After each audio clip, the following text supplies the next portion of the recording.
kemudian ditutup pintu tobatnya. Tidak seperti itu agama. Pintu tobat tetap maftuh sampai matahari terbit dari barat. Terus niki kula maos teng kitab kula niki kersane niki seksine ben loro. Niki ya amang takkan maca muliyas umu bani seben ya ben barokah. Iki muliyas umu bani Israil.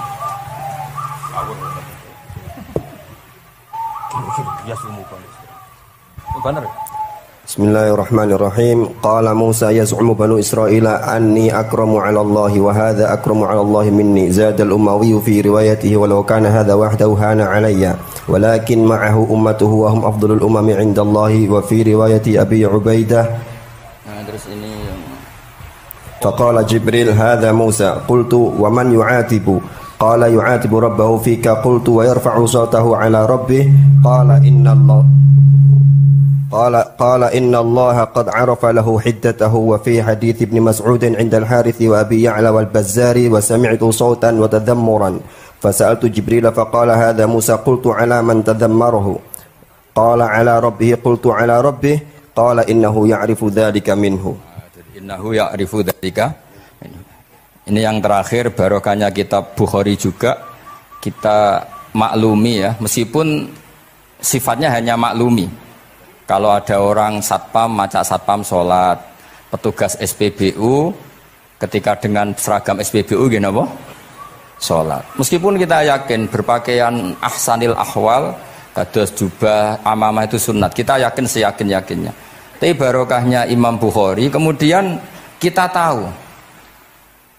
tahu bahwa komunitas kita, pantasnya penjaga SPBU macak piye, penjaga napa Indomaret itu macak piye, satpam pancete macak piye. Terus ketika kalau sholat itu piye? Ini saya beri contoh. Bismillahirrahmanirrahim. Ini halaman 75 di bab sholat kitab Bukhari juz 1. Haddatsana Ahmad bin Yunus, haddatsana Asim bin Muhammad, haddatsani Waqid bin Muhammad an Muhammad bin Munkadir qol shalla Jabirun fi izarin qad aqadahu min qibali qafahu wa thiyabuhu mawdu'atun alal misjab. Qala lahu qailun tusalli fi izarin wahid qal innama sana'tu dzalikal yarani ahmaku misluk wa aina ma kana hu saubani ala ahdi Rasulillah sallallahu alaihi wasallam. Jadi Jabir itu salat sarungan tok, ora klambenan, ora nganggo kethu, ora nganggo popo, kak sarungan tok ditalekno gulune. Lah era tabi'in wis salate wis resmi-resmi. Lho jenengan sahabat kok salat ngoten. Ben wong koyo kowe roh, nak salat ngene iki wis sah. Nah barokahnya itu kita ngerti auratul rajul itu kayak apa? Andai kan tidak ada peristiwa itu, maka pakaian yang dipakai Nabi dan sahabat dikira syarat sahnya sholat, sehingga semuanya harus seragam seperti itu. Tapi barokahnya pernah ada sholat seperti itu, kita tahu mana auratul rajul yang harus ditutup ketika sholat. Itu ya barokahnya riwayatnya Imam Bukhari. Terus beliau meriwayatkan qalat Ummu Hani iltahafan Nabi sallallahu alaihi wasallam bisaubin wa khalafa baina tarafaihi ala atikaihi. Terus ini ada riwayat lagi an Umar bin Abi Salamah annahu an nabiyya yusalli fi saubin wahid fi baiti Ummi Salamah qad alqa tarafaihi ala atikaihi. Oke, jadi kita sepakat salat yang baik pakai ahsanis siap, pakai formal, tapi tetap ada standar siapapun boleh sholat dengan pakaian yang asal nutupi aurat. Barokahnya ada riwayat seperti itu. Lagi-lagi riwayat ini berkah sekali. Makanya kalau matur nuwun sangat dan sangat hormat adat-adat para habaib yang selalu khataman Bukhari, adat-adat kita yang selalu baca kitab-kitab madaih, kitab-kitab semuanya kita harus syukur, semuanya itu mengawal mazhab ahli sunnah wal jamaah. Dan saya baca seperti ini, kenapa saya bawa kitabnya, biar yang punya kitab bisa nyari di kitab masing-masing. Semoga hanya beda halaman, bukan saya punya Bukhari sampean punya kitab yang enggak Bukhari. Maksudnya tuh dua ini buku ini ngomah. Jadi jelas gitu. Terus adnal ahwal, misalnya pakaian minimal seperti itu penting. Supaya akhirnya ada orang satpam sholat pakai pakaian satpam ya tidak janggal, ada yang pegawai SPBU sholat gitu tidak janggal, karena sahabat Jabir ini pernah menunjukkan di depan umum sholat seperti itu supaya menunjukkan kadar aurat mana yang harus ditu. Andai kan tidak pernah ada peristiwa Jabir dan Rasulullah selalu sholat ala ahsanil ahwal, sahabat misalnya ala ahsanil ahwal, pasti seperti itu dikira syarat sah. Dan itu akhirnya umat berat. Masa pegawai SPBU macak ngono, satpam macak ngono. Barang kiai teko sing kiai sing ndi wong macake padha kan yo ribet. Jadi kabeh iku berdasar napa ilmu. Quran itu turun itu kan mustameknya, pendengarnya itu zaman itu kan orang kafir semua. Tafsir itu syaratnya ada enggak? Ya syaratnya ada, harus paham itu. Lalu syaratnya paham itu apa? Untuk Quran itu syaratnya satu, ya dapat hidayat itu. Karena kalau kita pakai standar apapun itu tidak bisa. Karena banyak orang kafir dulu karena punya pengetahuan yang baik tentang uslubul kalamil Arab, itu Quran turun itu memahami dan faham. Ini termasuk yang diceritakan Shahihus Shahih, yaitu Imam Bukhari. Imam Bukhari itu cerita ada orang namanya Jubair bin Mut'im, itu kafir. Saya ulang lagi ya, Jubair bin Mut'im itu kafir. Dia datang ke Madinah untuk negosiasi Asra Badrin, tawanan perang Badar. Delalah pas itu Rasulullah SAW memimpin sholat maghrib, baca surat Wattur wa kitabim mastur fi raqim mansyur. Si Jubair ini mendengarkan terus. Mendengarkan itu kok enak. Nah dia mulai argumentasi kekafirannya terganggu, logika kekafirannya terganggu. Itu ketika Allah mulai mempertanyakan am khuliqu min ghairi syai'in. Kalau kalian merasa Tuhan, mbok kamu itu merasa hidup tanpa pencipta. Ya sudah, kalau kalian merasa Tuhan sebagai subjek, sebagai aktor sejarah, kalian harus khuliqu min ghairi syai'in. Manusia itu diciptakan tanpa pencipta. Atau amhumul khaliqun, atau kalian memang pencipta. Lalu kalau kalian pencipta, pertanyaannya Allah, am khalaqus samawati wal ard, apa kalian semua atau mereka yang kafir itu pencipta langit dan bumi? Terus bala yuqinun, pasti mereka tidak pernah berpikir sebagai pencipta langit dan bumi. Walhasil ketika surat itu selesai dibaca, Jubair bin Mut'im langsung menemui Rasulullah SAW. Terus dia masuk Islam. Ya, terus dia masuk apa? Islam. Ini bukti bahwa Quran itu bisa difahami orang kafir dan bisa menjadi sababul hidayah. Sebab itu saya pastikan jika Quran itu dikaji orang non-muslim dengan niat belajar, itu harus diberi hak.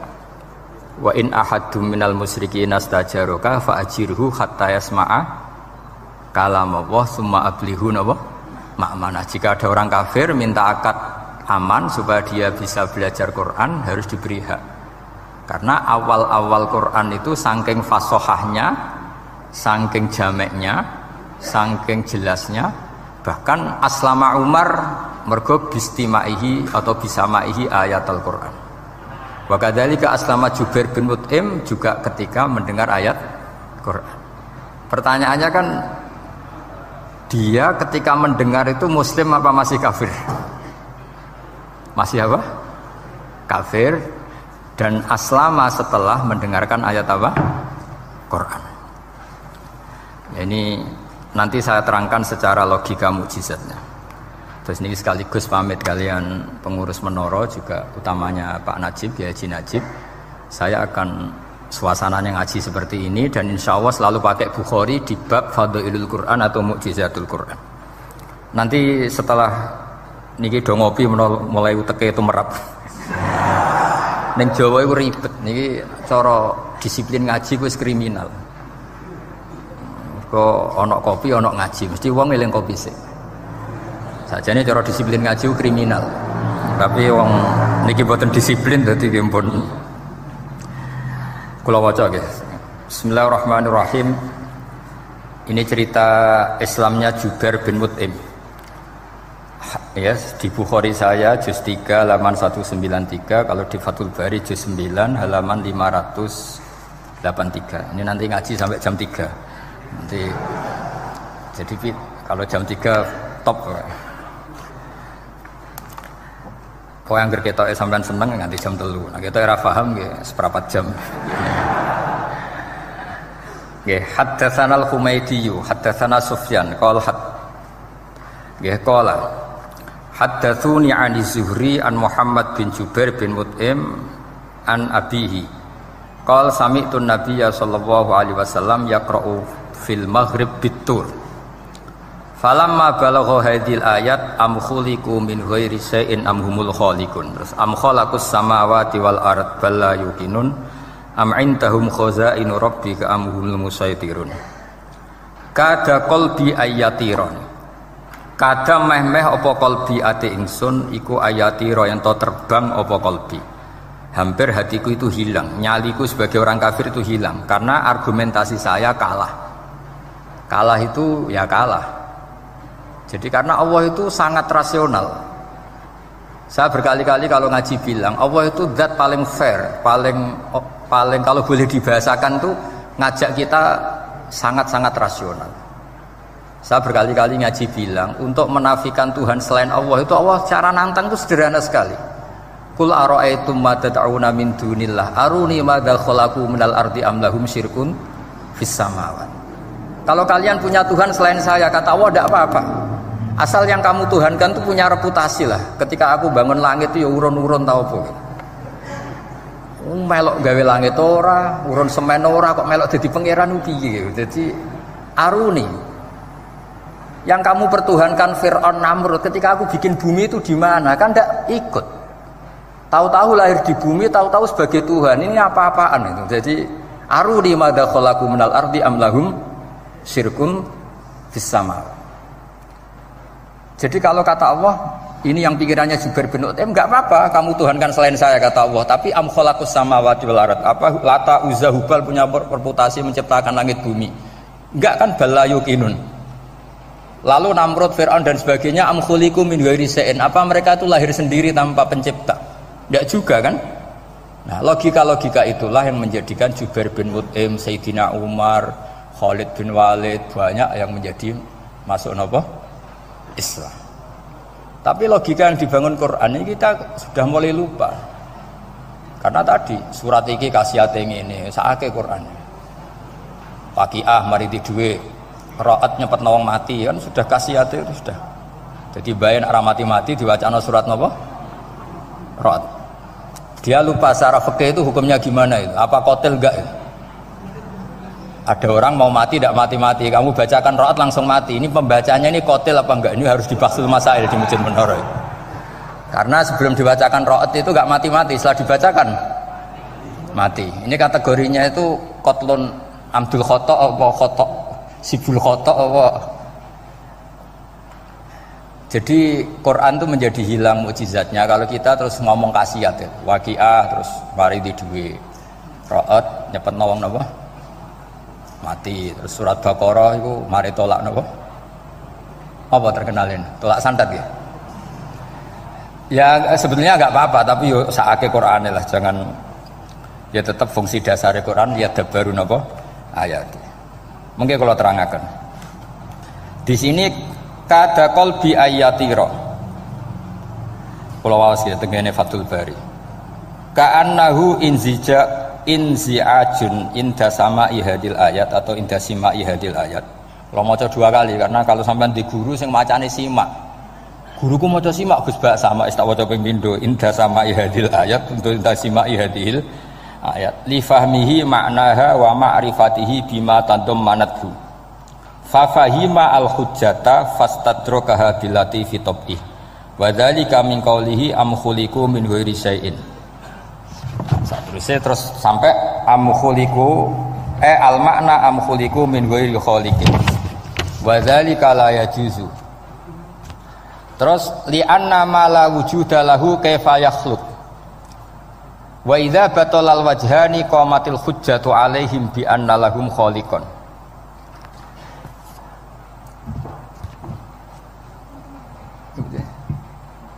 Wah, aneh-aneh. Dan di kegiatan ya biasanya.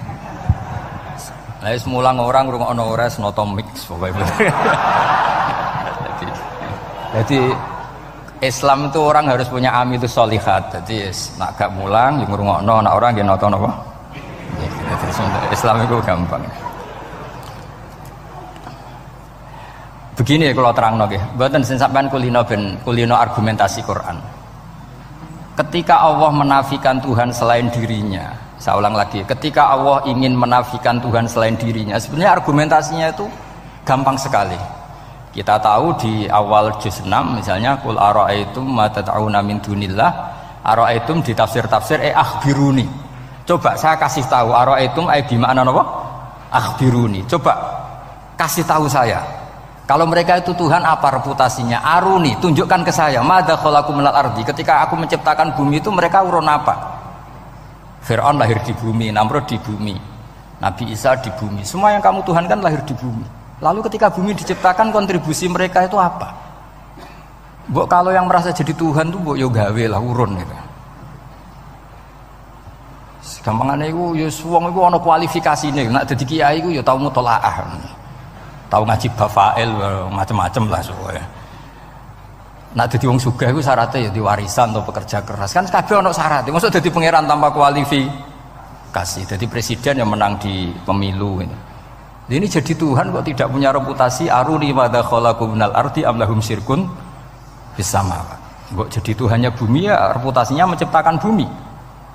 Lah Jubair bin Mut'im itu orang kafir, saya ulang lagi orang kafir. Terus Allah membombardir dengan argumentasi am khalaqus samawati wal ard. Yang kamu tuhankan apa menciptakan langit bumi? Am khuliqu min ghairi syai'in, apa yang kamu tuhankan itu wujud begitu saja tanpa pencipta. Wos pokoknya dibombardir gitu. Sampai beliau tidak kuat akhirnya matur Rasulullah asyhadu alla ilaha illallah wa annaka rasulullah. Jadi dulu itu mukjizatnya Quran itu orang kafir saja tahu. Saking dahsyatnya, logika yang dibangun itu saking dahsyatnya. Dan itu murni argumentasi ilmiah, bukan jimat, mboten. Terus diwaca sakmene ambek poso, iku mboten enten ngoten riyen. Ya pokoknya memang ilmiah.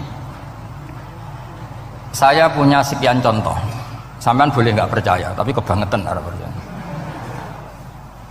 Dulu di antara sifatnya Rasulullah, saya sering ya kadang-kadang ya kepengen emosi lah, wong dikandani pangeran kok angel ra karuan. Tapi dulu para nabi itu disifati Allah qad ja'atkum bayyinatum mir rabbikum.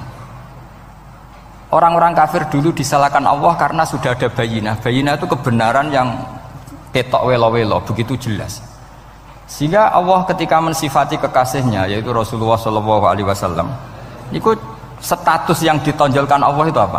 Lam yakunil ladzina kafaru min ahlil kitab wal musyrikin munfakina hatta ta'tiyahumul bayinah. Itu siapa? Rasulun minallah yatslu suhufam mutahharah. Orang kafir yang ngotot terhadap kekafirannya, baik ahli kitab maupun orang musyrik, itu tidak akan tercerabut dari akar kekafiran sehingga datanglah bayinah. Bayinah itu kejelasan yang benar welo-welo. Siapa itu? Rasulun minallah yatslu suhufam. Nah, benar welo-welo itu karena argumentasinya dibenturkan. Saya ulang lagi, dibenturkan. Saya beri sekian contoh argumentasi yang dibenturkan. Saya berkali-kali cerita kalau ngaji. Lama sekali, ya saya ulang lagi, lama sekali cara berpikir orang kafir, entah kafir Cina, entah kafir Quraisy itu sama. Di mana-mana Tuhan itu penyelesai problem. Pikiran mereka, kalau problem itu banyak ya Tuhannya harus banyak. Makanya ada dewa petir, dewa dewi keberuntungan, macam-macam. Di orang kafir jahiliyah juga sama. Ini Tuhan spesialis hujan, ini Tuhan apa, sesuai fungsinya. Sehingga ketika Rasulullah itu datang membawa konsep satu Tuhan, mereka protes. Disebut aja'alal alihata ilahau wahida inna hadza la syai'un ujab. Masa Tuhan satu, padahal problem kita ini banyak. Inna hadza la syai'un ujab, ini aneh. Tapi Nabi secara telaten adu argumentasi. Kalau kamu sebagai pembantu, sebagai budak, lalu majikan Anda banyak, semuanya punya perintah yang beda-beda. Kamu suka apa enggak? Ya tidak suka Muhammad. Enak mana majikan banyak sama majikan satu? Ya enak satu. Tuhan kamu itu majikan kamu. Kalau Tuhan kamu majikan kamu, kalau Tuhannya banyak, perintahnya beda-beda, habis kamu. Ya sudah, Tuhannya satu saja. Itu namanya bayinah. Bayinah itu argumentasi yang enggak terbantahkan.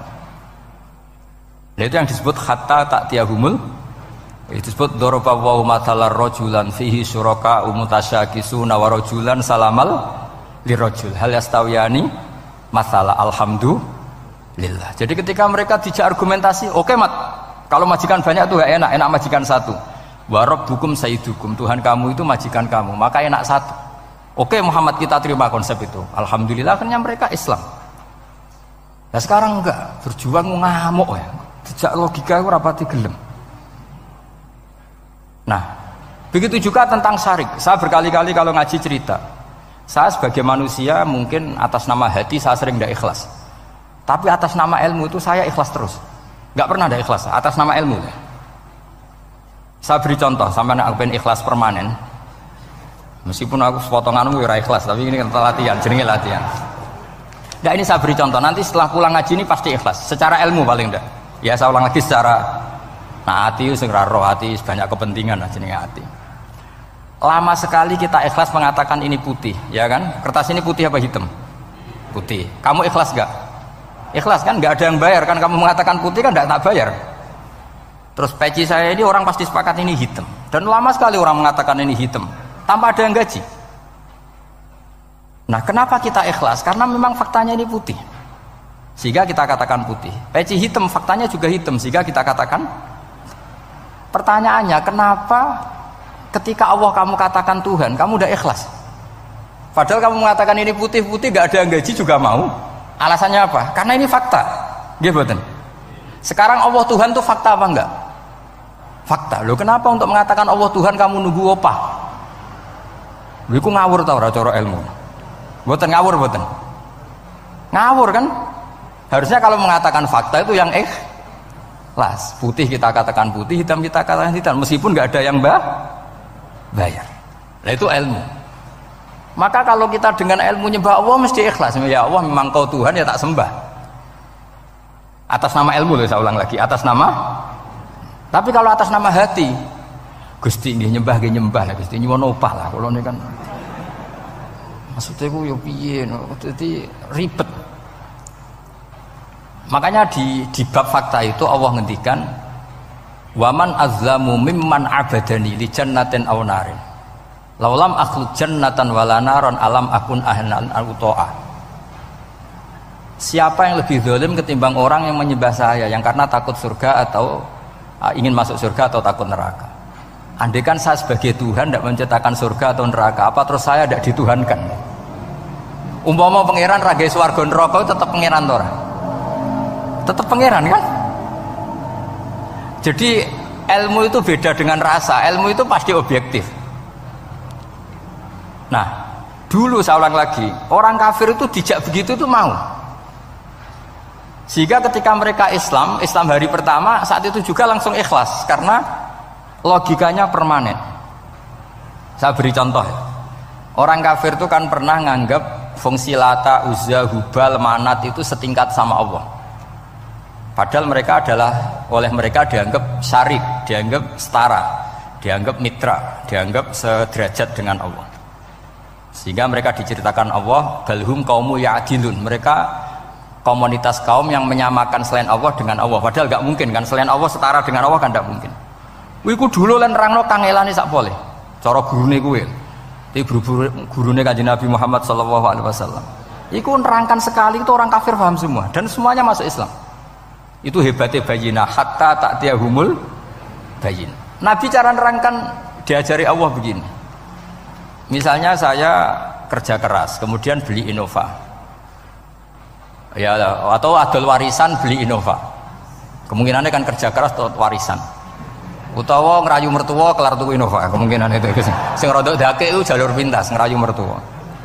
Lewat bojone maksudnya. Semacam-macam lah. Apapun itu ciri khas pemilik itu nggak ingin orang lain itu setara dengan dia.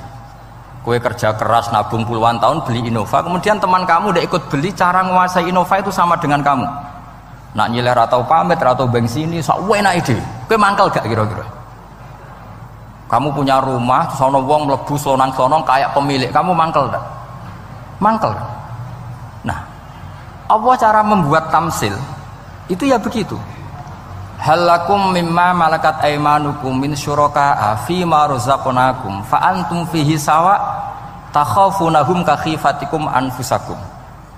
Coba kalau kamu punya barang, kata Allah, kamu punya barang, punya sesuatu, dan itu milik kamu karena kamu yang beli. Kemudian ada orang lain yang cara memilikinya sama dengan kamu, mau nggak kamu seperti itu? Ya tidak mau Muhammad, ini milik saya, kok ada orang lain yang merasa setara dengan saya, tidak mau saya. Kalau orang lain mau pinjem ya harus ngemis-ngemis lah, harus dodok-dodok. Ya seperti itu Allah itu, bumi itu yang menciptakan Allah sendiri. Kemudian kamu menyertakan orang yang tidak ikut menciptakan setara dengan Allah, ini apa-apaan? Oke Mat, kalau gitu Allah la syarikalah. Jadi itu tamsil apa? Saya ulang lagi ya, kalau kamu beli Innova, mau nggak ada orang lain yang cara menguasai Innova itu setara dengan kamu? Mau nggak? Nggak mau kan? Bahkan istri saja nak nganggo kudu pamit. Nah lagi nengan, arawan nengan ya oleh. Tapi apapun itu kan tetap saja harus pamit, harus prosedur. Namanya ndak ikut punya. Nah itu kemampuan ini yang mulai hilang di umat Rasulullah. Jadi Nabi itu punya fatona. Fatona itu kecerdasan untuk memberi penjelasan. Disebut orang kafir itu tidak akan infikak, tercerabut dari cara berpikir mereka, munfakin hatta ta'tiyahumul. La bayina itu siapa? Rasulun minallah yatlu suhufam mutahhar. Jadi Nabi itu kalau memberi penjelasan itu gampang sekali. Baik itu penjelasan akidah maupun penjelasan fikih. Dulu di Medina itu abkhasun nasi kailan. Orang Madinah itu orang paling curang kalau dagang dulu sebelum Rasulullah datang. Sehingga misalnya mau beli pelem itu mangga itu, pentil ya dihitung pelem. Jadi busron itu kurma pentil ya dihitung kurma. Misalnya kulaan pari hijau ijo wis dituku, padahal urung jelas dadi padi. Lah nanti kalau kena badai angin ya sudah, apa itu uang itu nggak kembali. Ketika Rasulullah datang, Nabi mau tanya, "Cung kowe tuku apa?" Tumbas pelem. Sekarang satu pohon pelem dituku 2 juta, iku rego pelem ta rego pentil? Mbak sampean jawab ya. Pentil kan gak ono regane, sakmene gitu. Ndak ketika dibayar 2 juta itu rego pentil apa rego pelem? Pentil lho mboten. Ketika pentil sakmene dituku 2 juta satu pohon itu rego pelem ta rego pentil? Pelem kan? Sekarang faktanya pentil apa pelem? Pentil. Makanya Nabi terus tanya, "Qul ara'aitum in mana'allahu as-samrah fabima yastakhilu ahadukum mala akhi." Banyak tak apa loh hadis-hadis. Andai kan nanti pentil ini kena angin, kemudian 2 juta itu bayari apa coba? Diarani bayari pelem rantuk pelem, dibayari pentil kok regane 2 juta, wong dipangan yo ora kena.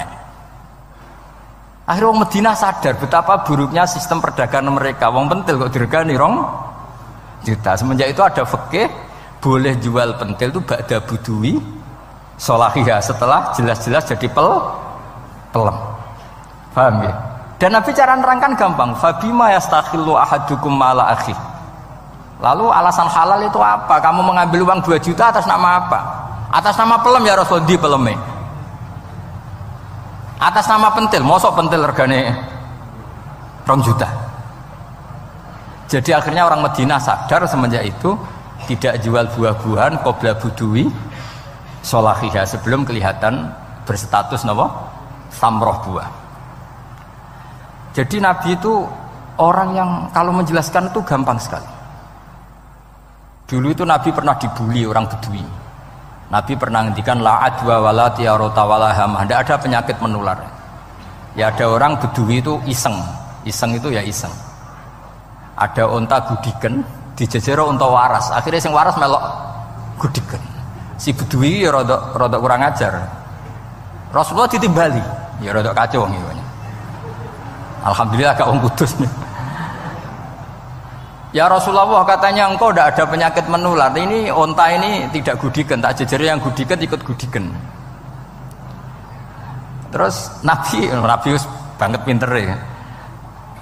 Dikira Nabi itu kan kalah ya. Nabi jawabannya enak. Faman a'dal awwala. Semua rawi membaca al awwala. Faman Fam mongko te sapa ada maringi nular sapa man al awala sing pertama. Ya nek iki jarimu ketularan iki, lha iki ketularan sapa? Sing pertama gudiken. Wah iku asli lah ya maksudku ya sing iki. Jadi Nabi itu gak pernah kalah kalau argumentasi. Nah sekarang banyak umatnya Nabi, tambah soleh itu tambah rapati iso mikir biasanya. Makanya Mbah Mun terkenal bikin jargon zada khuzuan zada jalan ini. Karena kemampuan fatona itu juga harus diwaris. Saya beri contoh ini ngaji hujjah, ini masih ngaji tentang Quran. Biar kamu tahu kualitas Quran itu mukjiz betul. Ini tak bacakan dua kitab yang permanen itu Bukhari. Saya bawa usul fikih yang dikarang Abu Bakar Al-Baqilani, gurunya Imam Haromen. Jadi mbah gurunya Imam Ghazali. Imam Ghazali ngaji Imam Haromen, Imam Haromen ngaji namanya Syekh Abu Bakar Al-Baqilani. Itu orang top, orang terkenal sekali. Itu ngarang kitab namanya I'jazul Quran, itu yang dipakai hampir semua ulama itu. Saya pernah belajar itu pas musim haji. Saking sakralnya kitab itu tak baca berkali-kali pas musim haji, I'jazul Quran. Orang kafir itu kan otaknya sudah error, tapi kandanannya angel. Dan itu kalau kita salah ngelola argumen itu bisa kalah. Gitu. Saya beri contoh. Ketika Nabi Musa memaklumatkan sebagai nabi, itu Fir'aun tanya, "Wama Rabbul Alamin?" Lalu Tuhan Rabbul Alamin itu siapa? Jawab Musa ge normatif, Rabbus samawati wal ard, yang nuhani langit dan bumi. Fir'aun enak aja gampang. Ma'alimtu lakum min ilahin ghairi. Saya jalan-jalan kemana-mana yang dituhankan di bumi saya, berarti ya saya Tuhan. Soal kemungkinan Tuhan di langit, terus Haman dipanggil. Haman itu arsitekturnya Fir'aun. Ya Haman ibnili sorkhal ali abluhul asbab as-samawati fa'attali'a ila ilahi Musa. Haman bikinkan piramida yang tinggi supaya saya bisa melihat Fir'aun. Tuhannya siapa? Musa. Wa inni la'adzunuhu kadziba.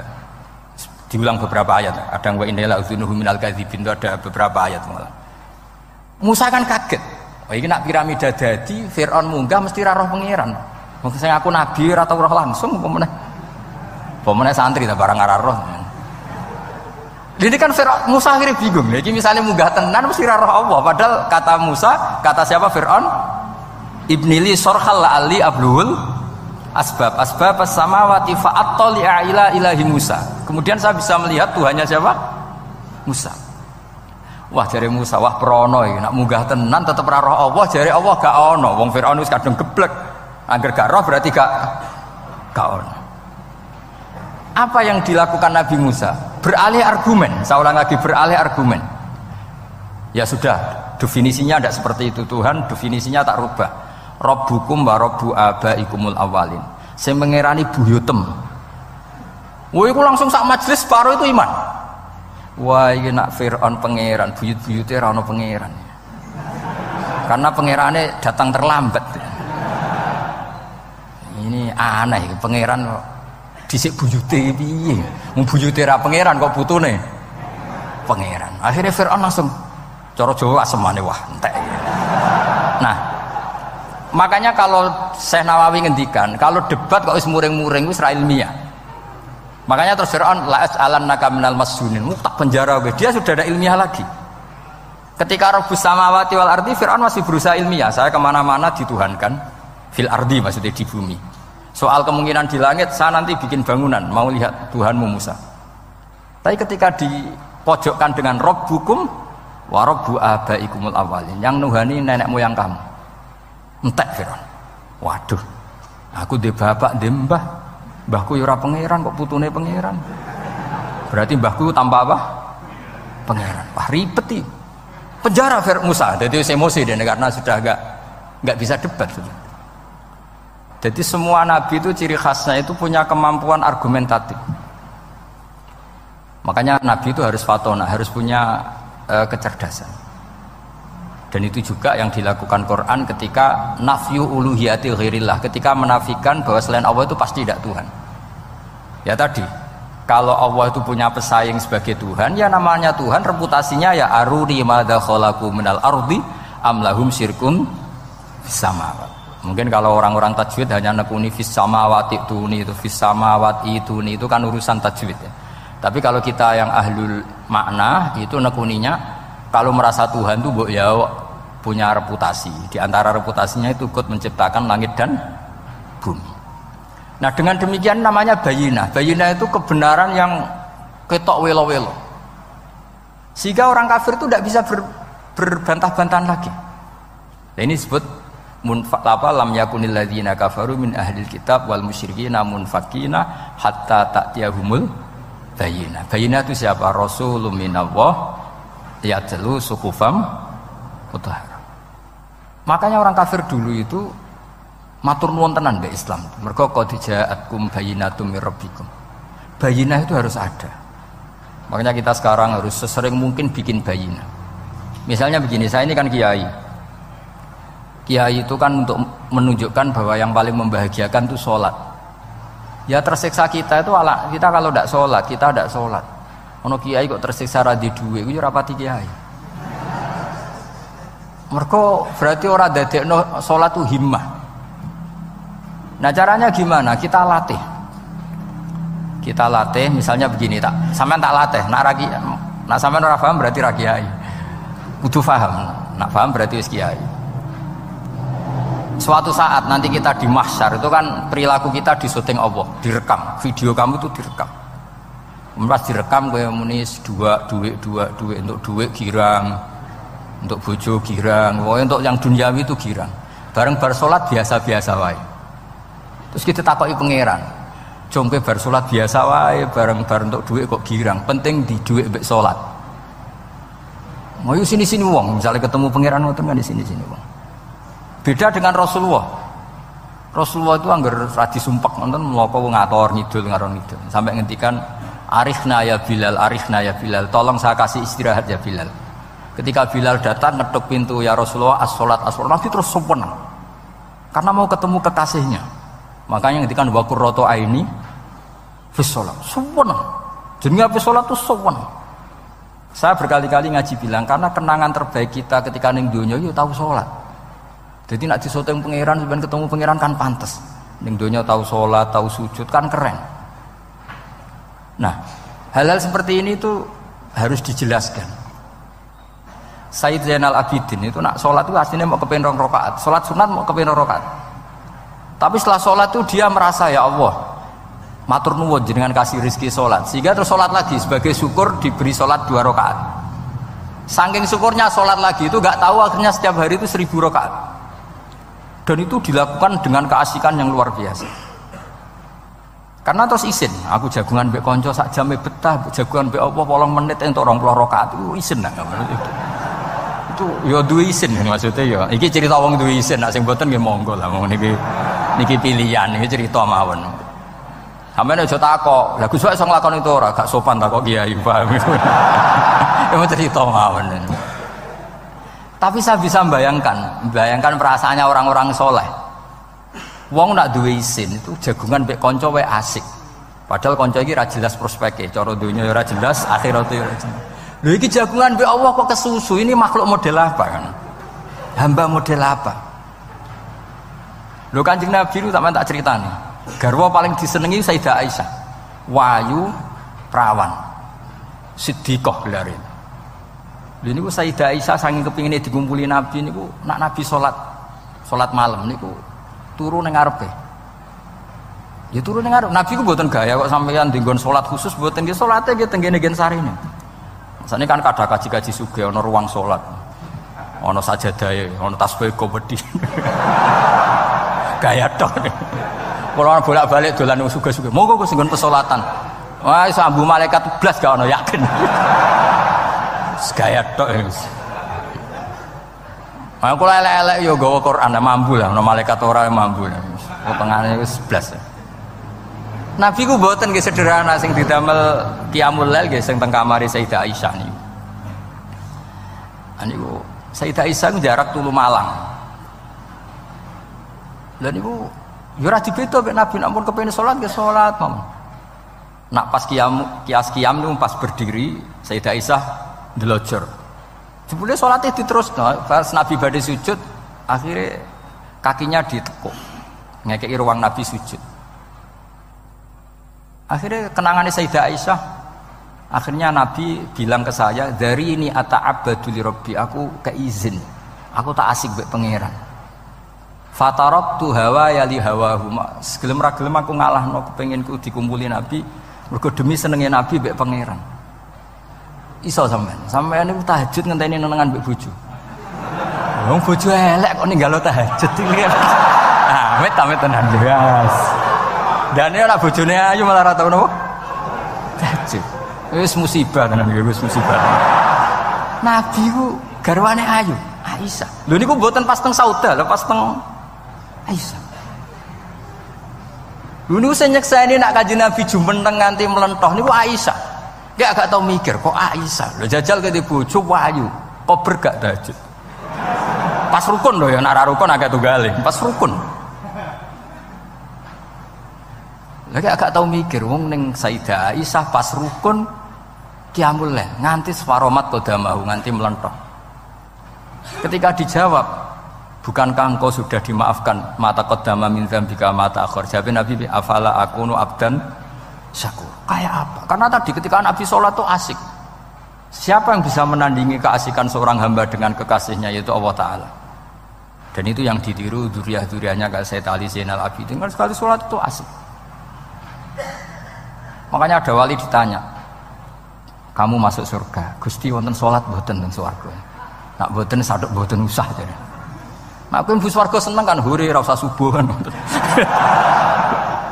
Mengane potongan ku angel mlebu swarga. Karena tadi kepen mlebu swarga ben bebas subuh, bebas Jumatan. Berarti selama ini kamu ngambut syariat itu problem, napa? Masalah ya, dadi nganggep syariat itu masalah. Ning donya haram nyabu, sebayangno ning swarga ape napa? Nyabu. Mergo ana wa khamril ladzatil lisyaribin la fiya ghulu wa lahum anha yunsaf. Jadi orang-orang baik itu ukurannya itu, makanya saya bilang mungkin kita tidak ikhlas secara hati karena hati kita ya taqallab molak malik, tapi kita harus ikhlas secara ilmu, ya, ikhlas secara apa? Ilmu. Yaitu tadi caranya saya ulang lagi ya. Kamu mengatakan ini putih-putih kan tidak ada yang bayar kan? Paham ya? Karena ini fakta. Dan sekarang Allah jadi Tuhan itu fakta apa enggak? Fakta. Kenapa kamu mengatakan Allah Tuhan nunggu dibayar surga? Itu memalukan apa enggak? Nah, di bab ilmu kita harus ikhlas. Meskipun hati kita sebagai manusia mungkin tidak ikhlas. Ini fatwa Imam Ghazali. Jadi ilmu itu segala-galanya. Makanya disebut fa'lam annahu la ilaha illallah. Bukan fas'ur.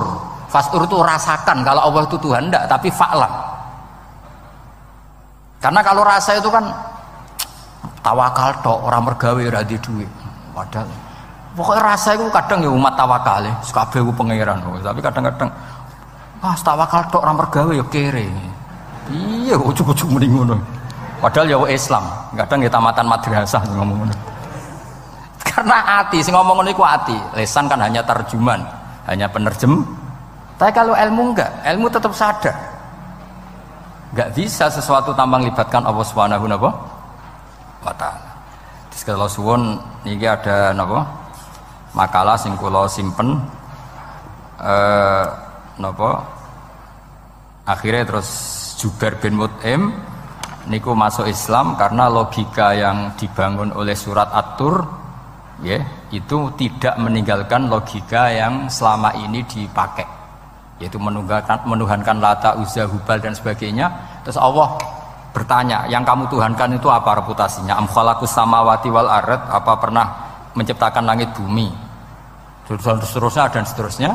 Akhirnya mereka sadar yang layak jadi Tuhan itu hanya Al-Khaliq sebagai pencipta. Yang tidak pencipta tidak usah jadi Tuhan. Makanya Iqra bismi rabbikal ladzi khalaq.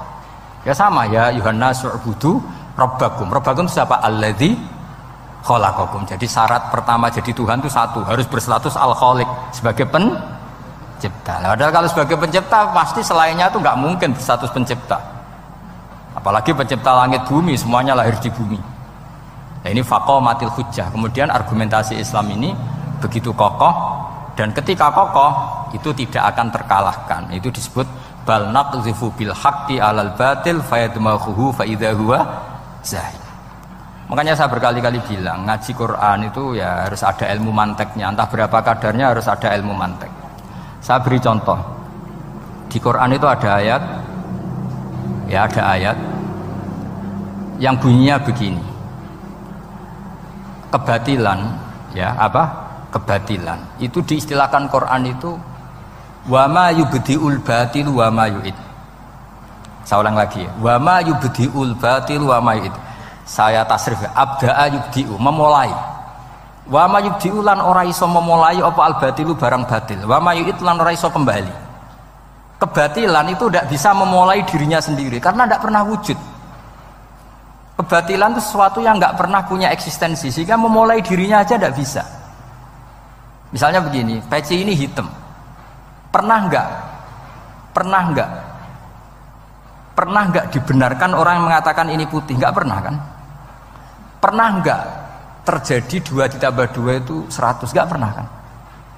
Sama, uluhiyatul asnam. Saya ulang lagi, uluhiyatul asnam itu adalah amrun sing la yubdi wala wujuda lidzati. Apa status ketuhanannya Fir'aun misalnya, status ketuhanannya Namrud itu pernah terjadi apa enggak? Enggak pernah kan? Nah, makanya Quran istilahkan kebatilan itu memulai dirinya saja enggak bisa. Bagaimana bisa nandingi barang hak? Memulai dirinya aja enggak mungkin. Karena memang enggak pernah ada la wujuda lahu aslam, hakikatnya enggak pernah wujud. Sekarang saya tanya, uluhiyatul asnam, uluhiyatul lat, uluhiyatul uzza, uluhiyatul hubal, uluhiyatul fir'aun, uluhiyatul namrud, semuanya pernah ada enggak? Enggak ada kan? Makanya qul ja'al haqqu wa ma yubdi'ul batilu wa ma yu'id. Barang hak itu nyata dan barang batil itu memulai dirinya saja enggak? Ya enggak mungkin kan? Pernah enggak Fir'aun jadi Tuhan terus dibatalkan Musa? Dari awal ya memang enggak Tuhan, cuma dia agak ngerti kalau enggak Tuhan itu saja kan. Tapi dari awal Fir'aun kan enggak pernah Tuhan. Makanya sekali kul ja'al haqqu mesti wazahaqal batil, karena batil ini la wujuda lidzati. Batil ini enggak pernah wujud. Lah logika gini harus dibaca dengan mantek. Caranya gimana? Kita harus belajar ilmu logika. Ilmu logika itu begini. Kata Fathul Bari, hadil makhlukot, ini kan langit bumi kadung maujud. Kamu bilang bumi ini ada, ya di mana-mana barang ada itu penyebabnya ya sesuatu yang ada. Makanya ilmu tauhid ngajari kita, pertama sifatnya Allah kita sebut wujud, karena hadil maujudat mesti kholaquhal maujud. Masa hadil maujudat kholaquhal adam? Makanya kata kita Fathul Bari itu, kenapa Quran itu tidak menang kritik orang ateis? Yang dikritik itu kesalahan Yahudi, kesalahan Nasrani, tidak pernah kritik orang ateis. Kata Imam Fathul Bari, idlamu qawamata itu tidak imbang, terlalu gak masuk akal, jadi gak dianggap pemain. Lah wong misalnya terus wong kok debat mbek wong ini, bumi ku wujud ora? Ya wujud, sing gawe gak wujud. Bumi ana ta ora ana, sing gawe ora ana. Kan ngajak goblok bareng kan. Maksudnya ku nak goblok ya dikira-kira lah, maksudnya ku nak lumayan kan, misalnya zaman kita mungkin wong Jawa kuno, bumi ku wujud, sing gawe apa? Baik. Kan lumayan, pokoknya sing penting ku ana sing gawe sil. Soal kok sing gawe rada keliru kok dibenerno lah, tapi ana sing gawe sik. Iki ora. Barang wujud penyebabnya itu tidak. Berarti adamun yakhluqu maujudan, barang ra ana tapi nyiptakno sing wong darani ra ana iku mesti ra duwe ngefek apa kok darani. Itu aneh kan, sesuatu yang enggak ada menciptakan yang ada. Nah beda dengan agama yang lain, meskipun menyebut Tuhan itu 3 atau menyebut Tuhan itu salah, tapi kan menyebut wujud. Lah iku ana lumayane, karek beneri sithik lah. Lah Islam lagi datang wujud sing pencipta itu jenenge Allah Subhanahu wa taala. Akhirnya sing darani liyane kon ikut darani ku Allah taala. Nah artinya gini, ateis itu tidak rival karena terlalu lah, mosok akal sehat dijak goblok bareng. Ya aku mau hadil maujud khalaqahul adam, ini wujud tapi penciptanya enggak ada. Lah nyiptakno apa ya ora ono. Berarti apa? Al adamu yakhluqu maujudan, barang ra ono menciptakan yang tidak ada. Padahal khasnya enggak ada itu apa? La yu'athir wa la yakhluq. Jenenge barang enggak ada pasti tidak bisa menciptakan. Jadi ben sampean ngerti ya, jadi supaya lah itu yang dimaksud amkhuliku min ghairi syai'in. Jadi Saya ulang lagi ya, dalam ilmu kalam sa itu wa indana sa'u wal maujudu wa sabitun fil kharijil maujudu. Yang dikatakan sa itu sesuatu yang wujud. Jadi kalau hadil maujudat, alam ini ada, pasti penciptanya sesuatu yang ada. Nah, karena pencipta itu ada dan dia pencipta, mau tidak mau harus bersifat qadim. Masa yang menciptakan wujudnya dulu yang diciptakan, maka harus berstatus apa? Qadim. Ya dados kula suwun wae kula insyaallah tetap ngaos ulumul Quran saking kitab Bukhari. Niki cerita-cerita tiyang kafir mendengarkan Quran kemudian faham. Makanya dalam muqaddimah Majmu' yang dikarang sarah-sarah sekarang itu ada 6 doktor dari Al-Azhar ngarang kitab Sarah Majmu'. Karena dulu dikarang Imam Nawawi tapi hanya sampai bab riba. Terus diteruskan oleh 6 doktor dari Al-Azhar. Di antaranya ada penjelasan begini. Islam itu datang dengan hujjah. Wa hadhihi la yukawwinuha as-sayf wa innama tukawwinuha al-hujjatu wal barahin. Islam itu datang dengan argumentasi. Dan itu tidak bisa dipaksakan pakai pedang tapi pakai logika. Ya kayak tadi yang saya contohkan, semua nabi pasti ngendikan qad ja'akum bayyinatum mir rabbikum. Bayyinah itu logika yang ketok welo-welo. Di antaranya tadi yang dibangun Rasulullah ketika ngadepi Jubair bin Mut'im, ngadepi Sayyidina Umar, ngadepi Khalid bin Walid dan banyak. Akhirnya aslamu khina sami'ul Quran. Mereka Islam ketika mendengarkan Quran. Karena tadi Quran ini datang dengan argumentasi yang tidak terbantahkan. Makanya di sini disebut di kitab ini, saya bacakan kitab Ijazul Quran karangannya Abu Bakar Al-Baqilani, halaman 13. Kan di Quran ada ayat begini ya, fa'aradu aktsaruhum ya. Kemudian ketika Quran turun itu banyak yang berpaling dari Quran dan itu disalahkan Allah. Berpaling dari Quran itu disalahkan Allah. Kata Abu Bakar Al-Baqilani, ini ilmu usul fikih, walau la annahu hujjatun lam yadurrohum al-i'radu anhu walai saliko ilin ayaku lakot yakunu hujjatan wa yahtaju fi kauni hujjatan ila dalalatin ukhra kama anna rasul hujjah walakinau yahtaju ila dalalatin atau ala dalalat ila dilalatin ala sidqi. Maksudnya begini, Quran itu datang, Quran datang ini sebagai argumentasi yang mengajak orang menuju Allah Ta'ala. Terus kemudian Allah menyalahkan yang tidak peduli atau yang mengabaikan. Sampai disalahkan karena yang datang itu penting. Andaikan yang datang itu tidak penting, orang yang nggak peduli juga nggak apa-apa. Ini cara berpikir Abu Bakar Al-Baqilani. Saya ulang lagi ya. Kamu disalahkan mengabaikan sesuatu itu kalau sesuatunya penting apa tidak penting? Penting kan? Sampai orang disalahkan mengabaikan sesuatu itu kalau sesuatunya penting apa tidak penting? Penting. Orang kafir itu disalahkan karena mengabaikan Quran, padahal Quran itu super penting. Sehingga kalau orang kafir dengan Quran itu pasti iman, asal mau dengar. Nah, ketika mukjizatnya Quran ini muncul dan bisa mengalahkan semua argumentasi orang-orang kafir, pilihannya orang kafir hanya satu. Ojo sampai uang lu krungu Quran, mengko mesti iman. Makanya mereka bilang waqala alladziina kafaru la tasma'u li hadzal Qur'an walghaw fihi la'allakum taghlibun. Jadi kamane kowe ndek kanca ganteng, pinter sugih. Satu-satunya cara pacaran merasa seneng jejak apel. Kuwi ku mesti kowe kalah. Jadi ayat itu menunjukkan betapa putus asanya orang kafir terhadap kekuatan Quran sampai mereka bilang la tasma'u li hadzal Qur'an. Pokoke penting jugeman ngrungokno Quran. Jari Walid, mengaku sing pinter-pintere wong kafir krungu Quran mah iman. Cara ora mbok provokasi aku ya iman. Walid itu musuh besar Kanjeng Nabi, jenenge Walid bin Mughirah.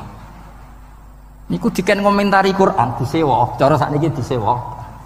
Mane Walid itu disewa mbek wong kafir. Jeke kowe sing ahli balaghah, ahli sastra. Kowe tak sewa kon komentari Quran. Niku ora iso. Walid bin Mughirah. Bareng ngrungokno Kanjeng Nabi maos Quran Hamim niku sing Hamim sajdah. Niku komentare Walid tuh kula apal komentare Walid. Iki kalam iki luar biasa. Wa inna alaihi la halawah. Wa inna alaihi la tolawah. Wa inna a'lahu la musmirun. Wa inna asfalahu la muhdikun. Wa innahu ya'lu wa la yu'la alaih. ini sudah mahwa min kalamil basar, ini sudah ada manusia, ini kualitasnya itu dari sisi atas tuh ada buahnya, dari sisi bawah itu apa ya bergelimang apa ya, pokoknya semuanya itu baik. Wa innahu ya'lu wa la yula alaih, ini sudah gak akan ada yang bisa nandingi Quran. Jadi wong kafir piye to kowe tak sewa tak kon komentari Quran malah muji ku piye? Sik to kayak waktu 3 dino tak golekno sing komentar elek. Mikir. Sampai disebut innahu fakkara wa qaddar fakutila kaifa qaddar summa qutila kaifa qaddar summa nazar summa abasa wa basar summa adbara wastakbar. Ayat itu tadi hari ditakene mbek Abu Jahal cek. Piye iki lek nang komentari negatif sik to mikir sik. Mergo wis gak tertandingi. Lah mari kowe ora mbok coba abrak kae mari ra paham itu. Dadi innahu fakkara wa qaddar. Wa qaddar itu di tafsir Munir di Senawi disebut wa qaddara ema yuqaddiru lahu minal kalam. Dia bayangkan apik tak komentari piye ya. Tak komentari syair, jelas gak syair. Tak komentari dukun. Pertama dia di depan orang kafir bilang, "Aku mbok kon ngomong apa?" Komentari nak Quran syair. Lah kowe ngadarani Quran syair enggak? Ya ora mirip syair. Nak ngono Muhammad komentari kahin, hal ra'aitahu yatakahan, apa Muhammad tahu dukun, tahu praktek dukun? Ora. Nak ngono komentari kadzib, kowe tahu Muhammad bodoni? Ya ora. Lah terus piye iki? Sik lek kek wektu. Dadi kaya kowe ndek kanca ganteng terus piye sapa cawe wedok ora seneng kan yo angel. Dadi satu-satunya cara iku yo ben ora roh niku. Kaya kowe dadi kiai tunggal ning kampung, satu-satunya cara yo ngundang aku. Mahjub kowe men. Kayak gitu loh misalnya. Malah ada 2 kiai besar sing debat. Kula nu roh langsung ora jari. Sing sitok mau diundang ning desa, sing sitok kersa. Iku masalah ijtihad. Aku nak diundang ning desa ya gelem, nggo nunjukno aku tawaduk, masih gede diundang ning desa gelem. Iya kene tawaduk, tapi mahjubno wong. Saiki nek ana kiai gedhe tekan ning desa iku niat tawaduk apa mahjubno? Misale kula niku kadang-kadang sering diundang maraki pantonggo. Kadang yo teko, kadang yo ora. Seringe ra teko. Kula nate ra teko yo kiai-kiai niku nggih matur nuwun Gus ra teko, athuk lakone mboten kula. Jadi ternyata ra teko kula sing ndonga nggih kathah. Ya kula teko ya jelas kula lah sing jatah entuk akeh. Kula kiai nasional mesti kula lah. Jadi kiai-kiai sing tawadhu ya kudu belajar le. Fakta sosial itu tidak segampang iku. Enak ya alasan tawadhu, acara cilik-cilik teko, sing cilik keduman nopo mbok entekno iku. Lah tapi ki istihad, sampean teko terus nggih monggo bukti tawadhu. Tapi kon hisabe sampean urusan mahjubno kiai cilik. Tapi nak sing milih ra teko, kok hisabe iso wae kowe ku piye dadi kiai gedhe kok lali wong cilik. Wis pokoke ijtihad wis ngoten niku lah kira-kira ngoten niku. Pangel temen nerangno kowe. Bener di sing teko wek ra teko. Angel ijtihad itu angel. Empun. Innahu fakkara wa qaddar faqutila kaifa qaddar summa qutila kaifa qaddar. Hari kedua ketiga diparani neh summa nazar. Angen-angen. Wis saiki komentari Quran iku piye? Summa abasa wa basar. Abasa iku merengut, basara ya merengut. Angel komentari Muhammad. Ndekne ganteng, pinter atau bodoh nih, gak duwe kasus masa lalu. Qur'ane kualitasnya apik terus piye? Abasa wa basar iku piye? Summa abasa wa basar, summa adbara wastakbar. Nah, satu-satunya yang bisa menjadikan walid itu komentar mergo ono wastakbar, ono sifat sombong. Sombong itu mengabaikan kebenaran. Makanya dikatakan sombong itu ghamtul haq, wa fi riwayatin ghamsul haq. Sing darani sombong itu menolak kebenaran. Wastakbar ya. Faqala in hadza illa sihrun yusar. Dadi wong nak kepengin ngawur iku kudu ana sombong. Nek ora sombong ra iso ngawur. Lah iku musuhe lho komentari kangelan saking tope Quran. Musuhe lho komentari kangelan. Innahu fakkara wa qaddar faqutila kaifa qaddar summa qutila kaifa qaddar summa nazar summa abasa wa basar summa adbara wastakbar lagi so faqala in hadza illa sihrun yusar. Lho ngono wae Walid bin Mughirah iku tetep kafir gara-gara provokasinya Abu Jahal. Provokasinya Abu Jahal ngeten. Walid, saiki wong-wong Quraisy lagi urunan. Lah kenapa urunan? Mergo kowe wingi kok didelok dolan nggone Muhammad, ketoke kok butuh disubsidi Muhammad. Iki urunan kuwatir nak sakake kowe melarat. Menyek wong sing butuh Muhammad. Gak terus dadi diprovokasi ben jaga gengsinya. Aslinya wis mah iman, jenenge Walid. Nah, artinya ngeten nggih, kula suwun. Ketika kualitas Quran itu terjaga sedemikian hebat, bahkan hatta indal kufar. Makanya Quran itu santai. Gak apa-apa kamu tidak percaya Quran. Kul fa'tu bi asyri suwari misli muftariyat. Kadang kul fa'tu bi suratim misli. Kadang mim misli. Kalau kamu tidak cocok kalau Quran itu minallah, gak apa-apa kamu bikin Quran tandingan. Saking hebatnya Quran, saking pedenya gak apa-apa kamu bikin Quran tandingan. Saya beri contoh ya Quran tandingan yang diorderkan orang kafir tenggene Musailamah al-Kadzdzab. Ono sing darani mriki macane Musailimah apa Musailamah tahu ya bingung itu iki. Umume mah coba. Sing umum sing jare wong akeh jare wong akeh. Musai apa Musai? Kira KTP-ne ya apa? Gak Musailimah apa Musailamah kok Musaine padha. Hah? La tali. Oh kandhane ngaco sing la akeh. Li. Ganda nih kok, ora jelas ya. Seramu tuh ilmu nih.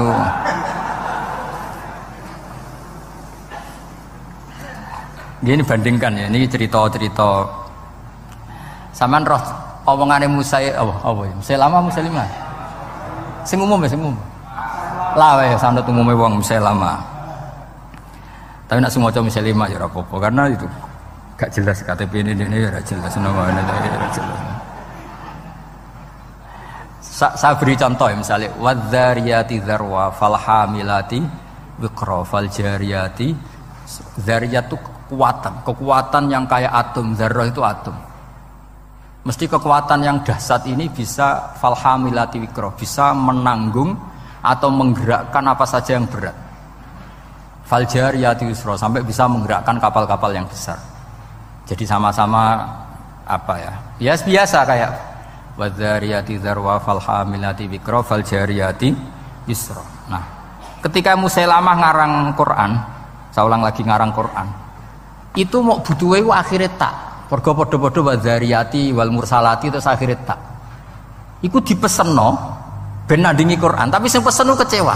Jare iku omongane wong Ahmad. Ahmad ku goblok sing nemen gitu. Sing pesene kecewa, mergo disaingi ngeten. Kok malah ngenyek wong Arab. Kalau waca nggih, nek sampean hafal berarti ya dulure tetanggane lah. Ya. Wazariati zar'a fal hasidati hasda wadzariyati kumha wattokhinati tohna wal khofizati khubza wasaridati sarda. Terus-terusane wallaqimati lukma. Jadi gamane pertama urutane wazariati demi wong wedok-wedok sing nandur zar'an ing tanduran. Berarti tandur urutane kan wal hasidati hasda demi wong wedok sing manen. Berarti panen urutane ditutu atau digawe gandum terus digawe roti wal khobizati khubza demi wong wedok sing gawe roti. Lah barang wis dadi roti terusane wal laqimati lukma demi sing do nguntal roti.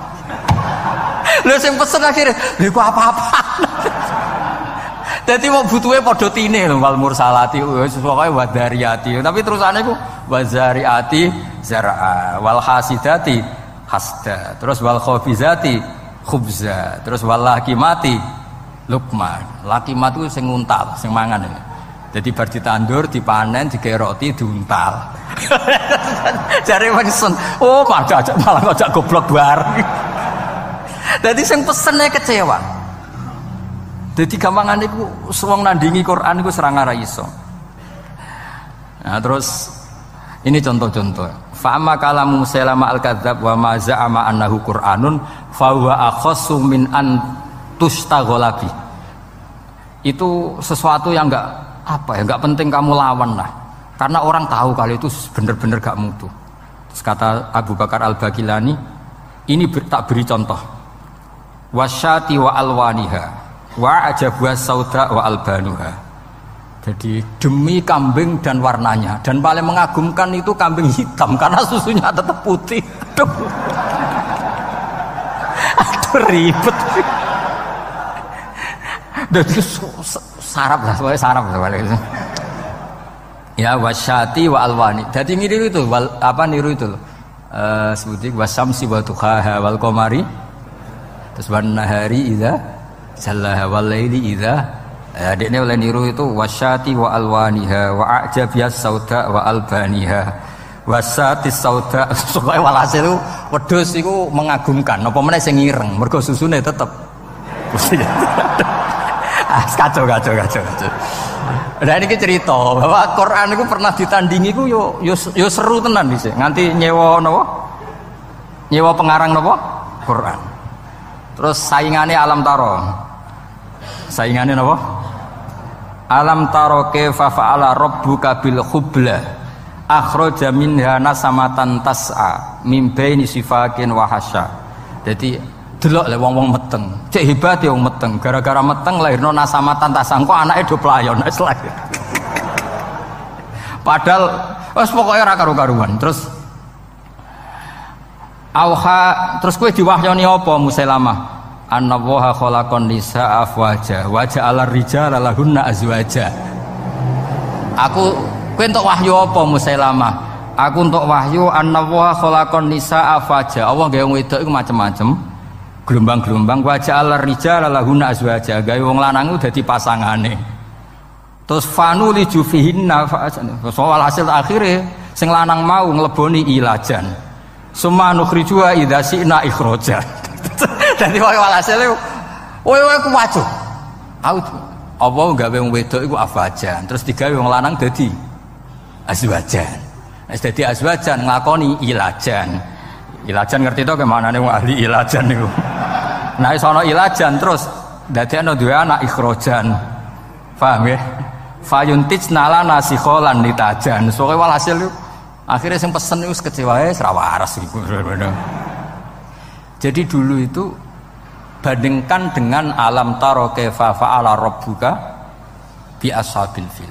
Ya ini terakhir kalau cerita ashabil fil. Ashabul fil itu Abraha. Sinten? Abraha niku beto pasukan gajah. Mergo piyambake damel Ka'bah tandingan terus diisingi tiyang Quraisy, piyambake gak trimo terus bersumpah mau merobohkan apa? Ka'bah. Jadi singkat cerita ngoten mawon. Ketika pasukan gajah mau datang ke Mekah, niku gajahe jenenge Mahmud niku, filnya itu namanya Mahmud itu. Niki era Sayyid Abdul Muthalib, era sinten Sayyid Abdul Muthalib bae Kanjeng Nabi. Niki cerita perbandingan alam tarone sinten? Musailamah. Betapa ndak mutunya sing ke alam tarone Musailamah. Lah mau cerita, delok le wong meteng. Alam taro kaifa fa'ala rabbuka bil khubla.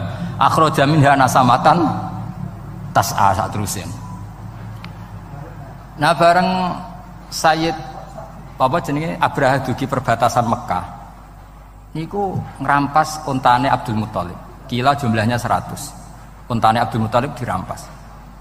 Terus Abraha itu tiangi sopan, tiangi saya, sosialnya saya maksudnya. Tangklet, man sayyidu hadil qura. Orang sini itu ketuanya siapa? Mereka sepakat jawab Abdul Muthalib. Ini kok Abdul Muthalib itu rawuh. Ini kok wibawa banget. Sang wibawane niku Abraha itu lungguh teng dhuwur mboten wani. Kata Abraha, harusnya saya mendudukkan kamu samping saya, tapi umat saya tidak terima kalau ada orang sekursi dengan saya. Tapi saya duduk di atas gak berani. Saking wibawanya Sayyid sinten Abdul Muthalib.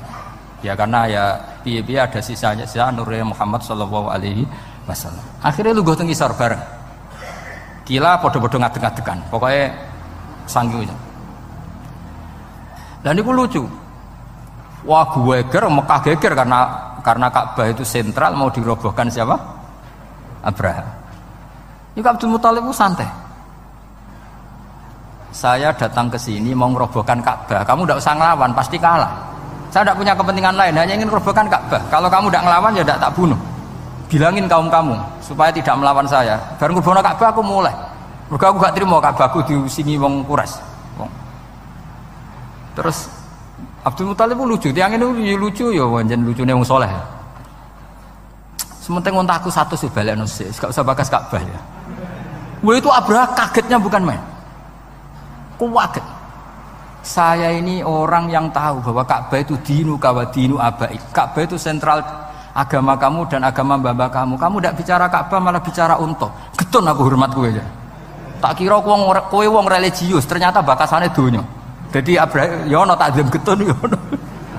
Kalau takdim sampean iki ben menawa ya getun menawa. Tapi muga-muga gak. Akhirnya ini ketok alime Abdul Muthalib. Ya ora ngono, Ka'bah iku kanggo gak apa-apa. Penting untaku balekno, yes tak balekno. Kenapa kamu ndak mikir Ka'bah? Masyhur jawaban. Innalil baiti rabban hamaw. Lho Ka'bah ono sing duwe, sing mikir ben sing duwe. Unta iku wekku, nak Ka'bah ono sing duwe. Innalil baiti rabban hamahu. Unta iku wekku balekno se. Nak Ka'bah urusane sing duwe, ora urusanku. Maksudnya urusannya Allah Ta'ala. Jadi guyon ini penting. Mulane Mbah Mun nek ana kiai kok poso tirakat ben umate Islam iku agama pangeran ra mbok rusuh kowe ya mlaku.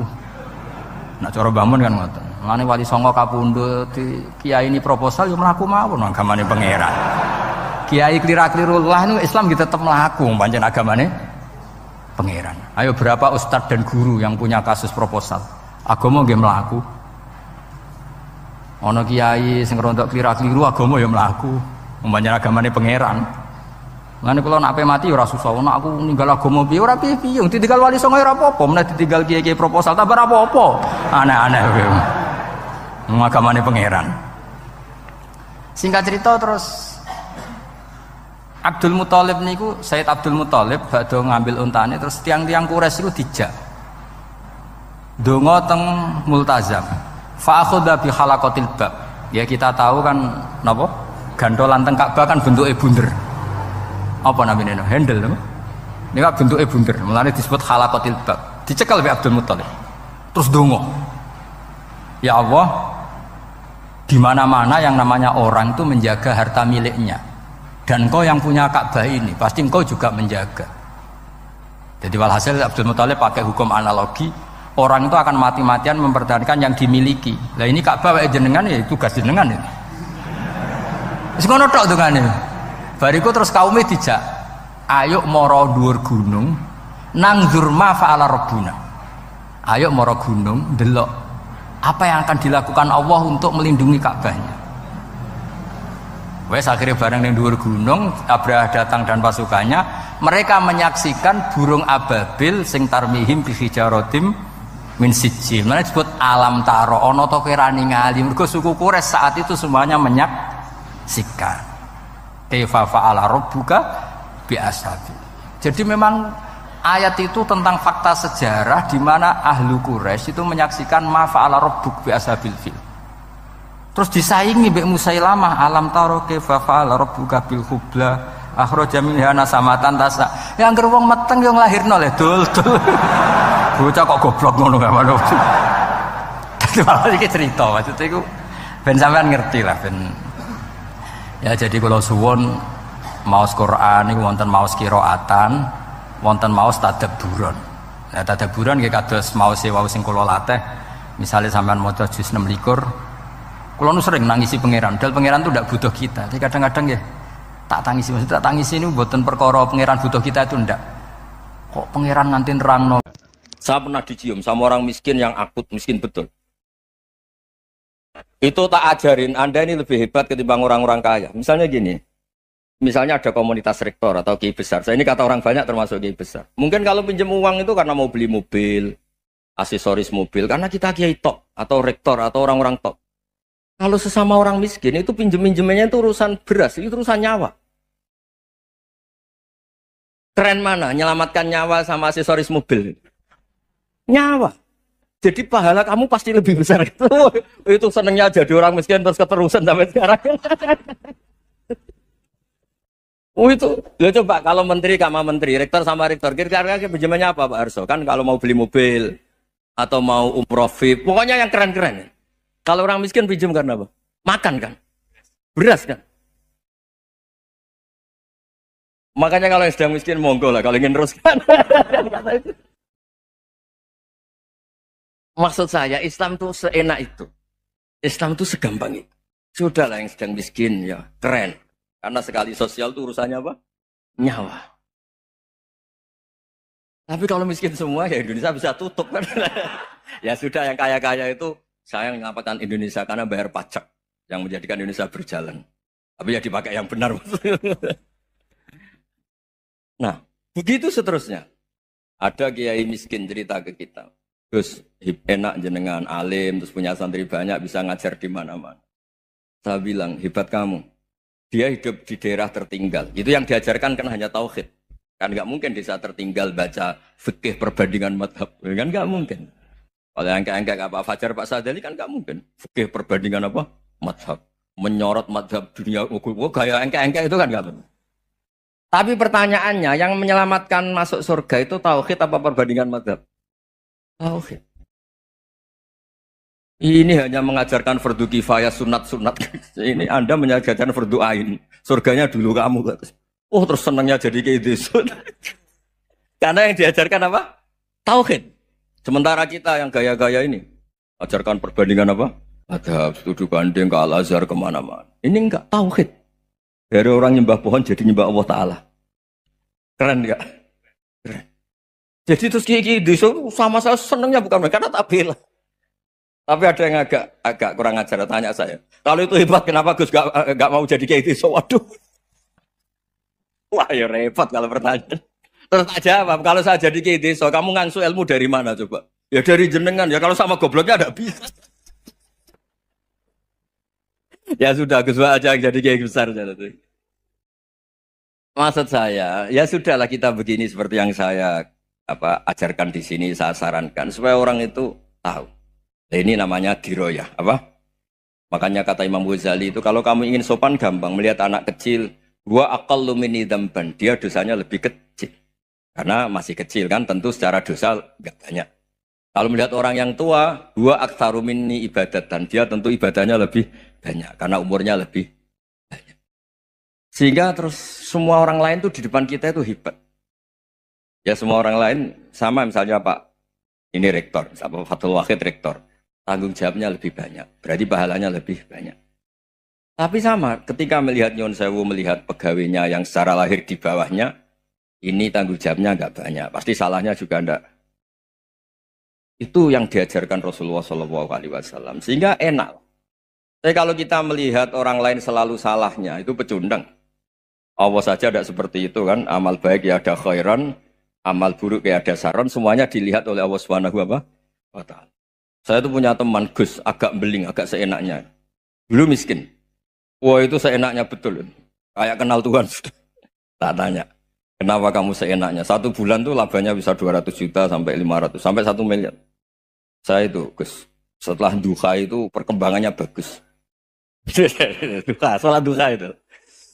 Saya pernah miskin, kan kata, ingka dari rezeki sama, wa ingka anak kolilan, ya kalau fisama fa'anzilhu, terus wa ingkana qalilan fakasirhu, kalau sedikit perbanyak.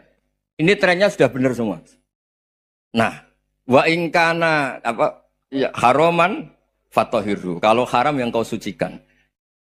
Makanya saya seenaknya kalau qalilan sudah fakasirhu, paling trennya yang enggak benar juga fatahirhu kata Mas.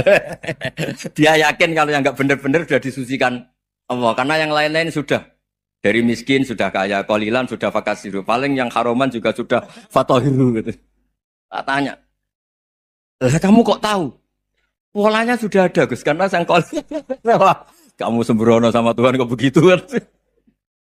Tapi apapun itu senang saya. Senang saya sering salah teh, makanya saya mohon yang sekarang miskin sedang miskin itu ya ndak usah nyesal banget-banget. Kalau ingin kaya monggo lah, namanya orang juga ingin. Tapi Anda harus bangga. Sosial antar kalian adalah urusan nyawa dan itu pahalanya luar biasa. Supaya kita, nah yang kaya-kaya juga boleh GR lah karena pembayar pajak. Dan itu bisa menyelamatkan apa? Indonesia Raya. Begitu seterusnya. Itu yang diajarkan Nabi, antawadhu hatta la yabghiya ahadun ala ahadin. Kamu semua harus tawadhu sehingga antar kalian tidak saling tidak sopan, tidak saling liar, tidak saling mendolimi. Termasuk tadi sikap gak jelas tadi. Orang dolim yang sekarang dolim bisa saja tobat. Yang sekarang soleh bisa saja nanti. Semuanya itu mungkin. Kita diajari ya muqallibal qulub tsabbit qalbi ala dini. Jadi keliru kalau kita dalam banyak harus tegas gak mesti. Al halalu bayyinun wal haramu bayyinun. Tapi ada wa bainahuma umurun mustabihat. Ada yang wilayahnya itu abu-abu.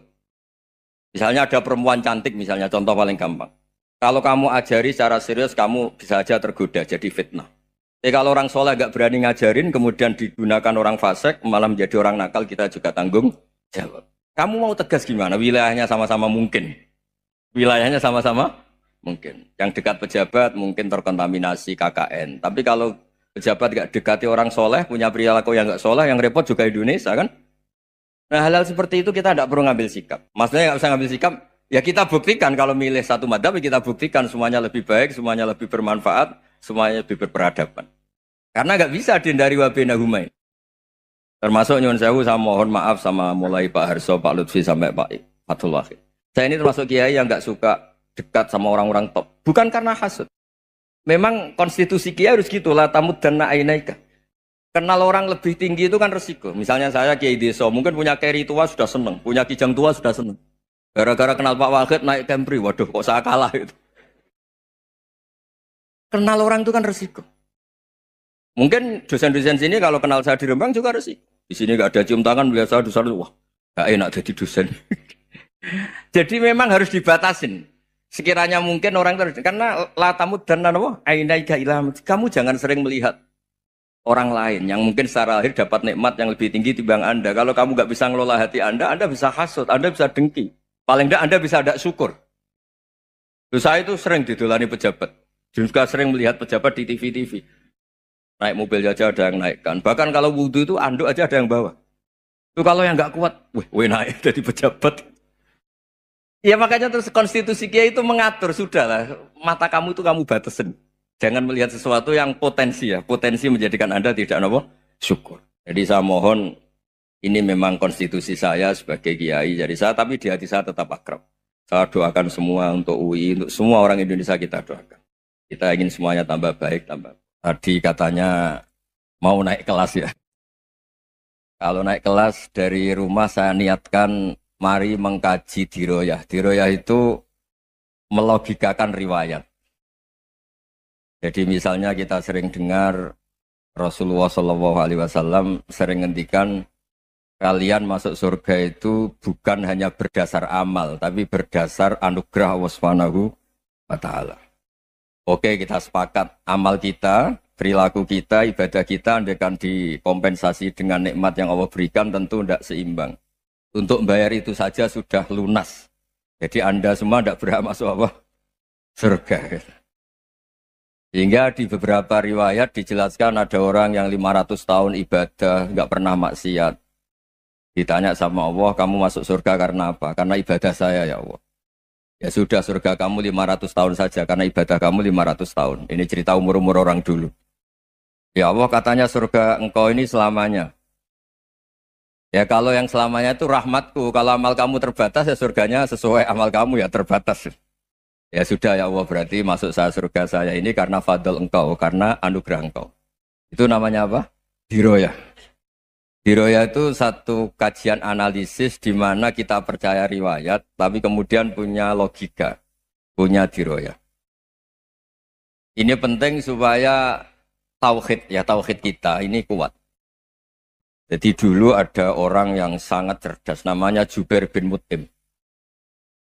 Dia saking cerdasnya, juga kaya, juga tokoh, dikirim sebagai delegasi pembebasan Asra Badrin, tawanan Badar. Kemudian pas datang ke Masjid Nabawi, Nabi delalah pas baca Wattur wa kitabim mastur. Sampai pada titik Nabi baca Am khuliku min ghairi syai'in am humul khaliqun. Apakah penciptaan yang sedemikian canggih itu dimulai tanpa perwujudan, tanpa sesuatu yang real, yang maujud? Orang itu langsung bersimpuh, matur, ya Rasulullah saya Islam. Saya ada kolbi yadir, hampir hati saya, otak saya, pikiran saya itu terbang. Karena logika yang dibangun ateisme misalnya, kalau alam raya ini dimulai dari nihilisme, berarti logikanya apa? Al-adamu yakhluqu maujudan. Alam raya ini kan maujud. Maujud itu ada. Kalau yang lebih dulu itu ketiadaan, berarti ketiadaan menjadi sebab kewujudan. Kalau dalam bahasa Arab itu al-adamu yakhluqu maujudan. Sesuatu yang harusnya nggak jadi faktor karena ketiadaan, menjadi faktor sesuatu yang nyata. Itu kan nggak masuk akal. Ya kalau alam raya ini ada al-adam sing yasbiku maujudan, berarti alam raya ini al-adamu yakhluqu maujudan, suatu yang tidak ada menciptakan yang ada. Dengan logika itu terus kita ngaji, diajari sama guru-guru kita, sifat dasar Allah itu maujud. Wallahu maujudun qadimun. Terus masuk. Yang harus distatuskan pertama dari Allah itu apa? Maujud, wujud. Karena dengan wujud ini layak menjadi penyebab adanya alam raya ini. Sehingga ketika kita menolak faham nihilisme atau ateisme, faham tanpa Tuhan, tanpa pencipta awal, kita punya diroyah. Bahwa tidak mungkin ketiadaan ini menjadi sebab perwujudan alam raya ini. Yaitu amkhuliku min ghairi syai'in. Masa alam raya ini diciptakan tanpa sebab yang nyata, yaitu wajibil wujud. Siapa itu? Allah Subhanahu wa ta'ala. Begitu juga menyangkut sholawat. Orang boleh beda pendapat tentang redaksi sholawat. Ada yang sholli ala Muhammad, ala Sayyidina Muhammad, Nabi Muhammad. Monggo lah masalah redaksi saja. Tapi setelah dianalisis, Nabi itu Pak Rektor jadi Nabi setelah Nabi Isa saking dihormatinya sampai dituhankan. Juga jadi Nabi yang ada cerita masih hangat, orang Yahudi itu bunuh Nabi. Jadi yang satu mendudukkan Nabi sedemikian tinggi sampai kayak Tuhan, yang satu menjatuhkan Nabi sedemikian rendah sampai dibunuh. Kayak apa susahnya jadi Nabi Muhammad SAW. Kemudian dengan gampang Hadaddin agama ini bikin syariat yang bernama sholawat. Redaksinya monggo lah sesuai tradisi masing-masing.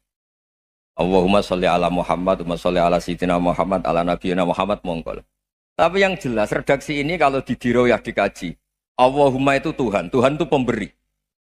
Wa Muhammadun wa in jalla qadruh abdun min ibadi. Muhammad apapun tinggi derajatnya tetap berstatus hamba.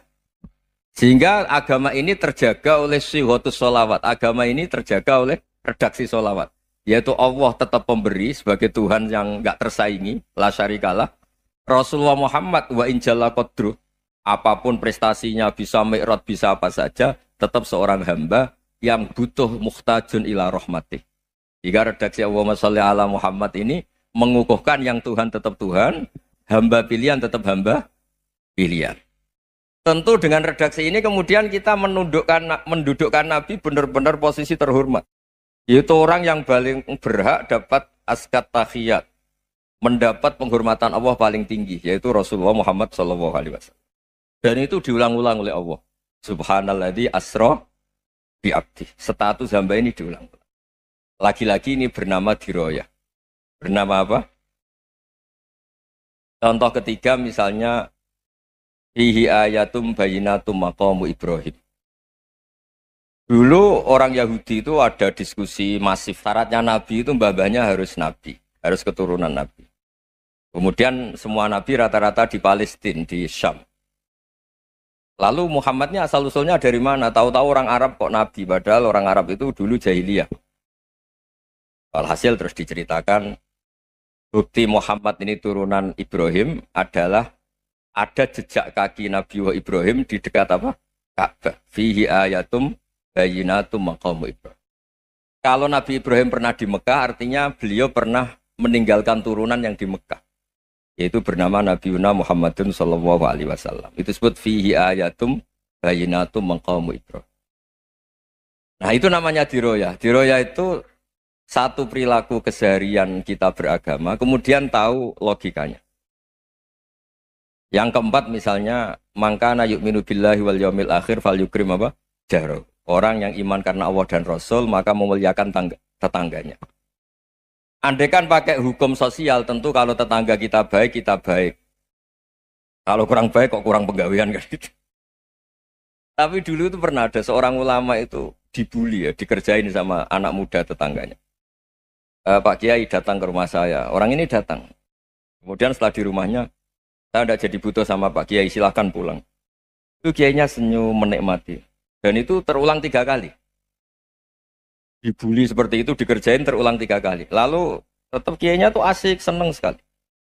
Lama-lama muda ini tanya, kenapa engkau tidak tersinggung? Padahal saya kerjain sampai 3 kali. Tak undang, terus tak suruh pulang. Tak undang, tak suruh pulang. Kata Kiai tadi, Yang memerintahkan baik sama tetangga itu Allah. Jadi saya nikmati ketika bisa baik sama Anda. Tidak ada urusannya dengan perilaku Anda yang menolak saya. Nah itu terus kita tahu, memang motifnya kita baik sama tetangga karena iman sama Allah dan Rasul, bukan hukum kompensasi sosial. Jadi kalau mau diteruskan Pak Rektor, saya ngajar di sini ya karena perintah Allah itu orang alim harus ngajar, bukan karena perintah Rektor. Kalau diteruskan.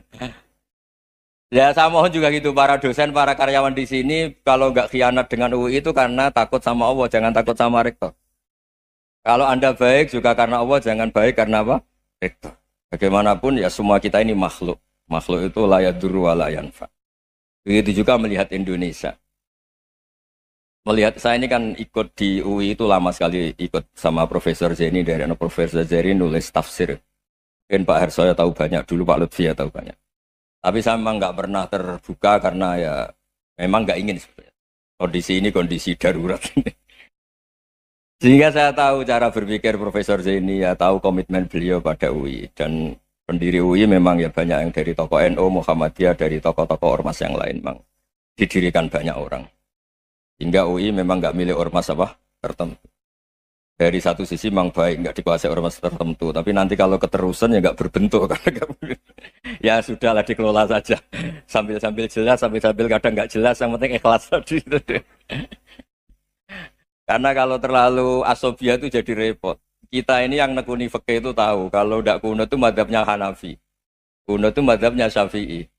Tahu-tahu seakan-akan Imam Syafi'i itu NU, Imam Abu Hanifah itu Muhammadiyah. Padahal ini orang-orang yang sebelum NU dan apa? Ahmadiyah. Jadi kalau kita yang nekuni ilmu itu biasa saja dengan perbedaan. Tapi kalau orang-orang yang nggak siap dengan perbedaan itu sampai Allah disifati Ta'ala itu tidak terima. Padahal Ta'ala itu maknanya Maha Luhur, yang Maha Agung. Jadi ada seorang kiai kebetulan pidato pertama Pak Rektor. Assalamualaikum warahmatullahi ta'ala wabarakatuh. Ilmu balik kedua ini nggak terima karena itu dianggap bid'ah ada Ta'ala.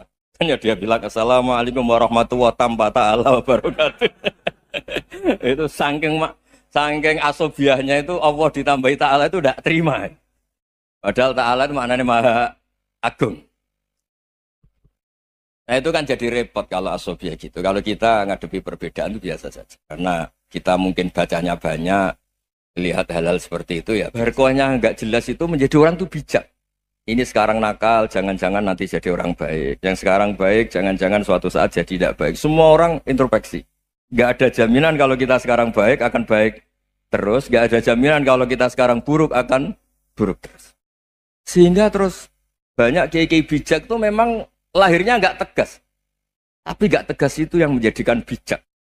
Karena sama-sama mungkin.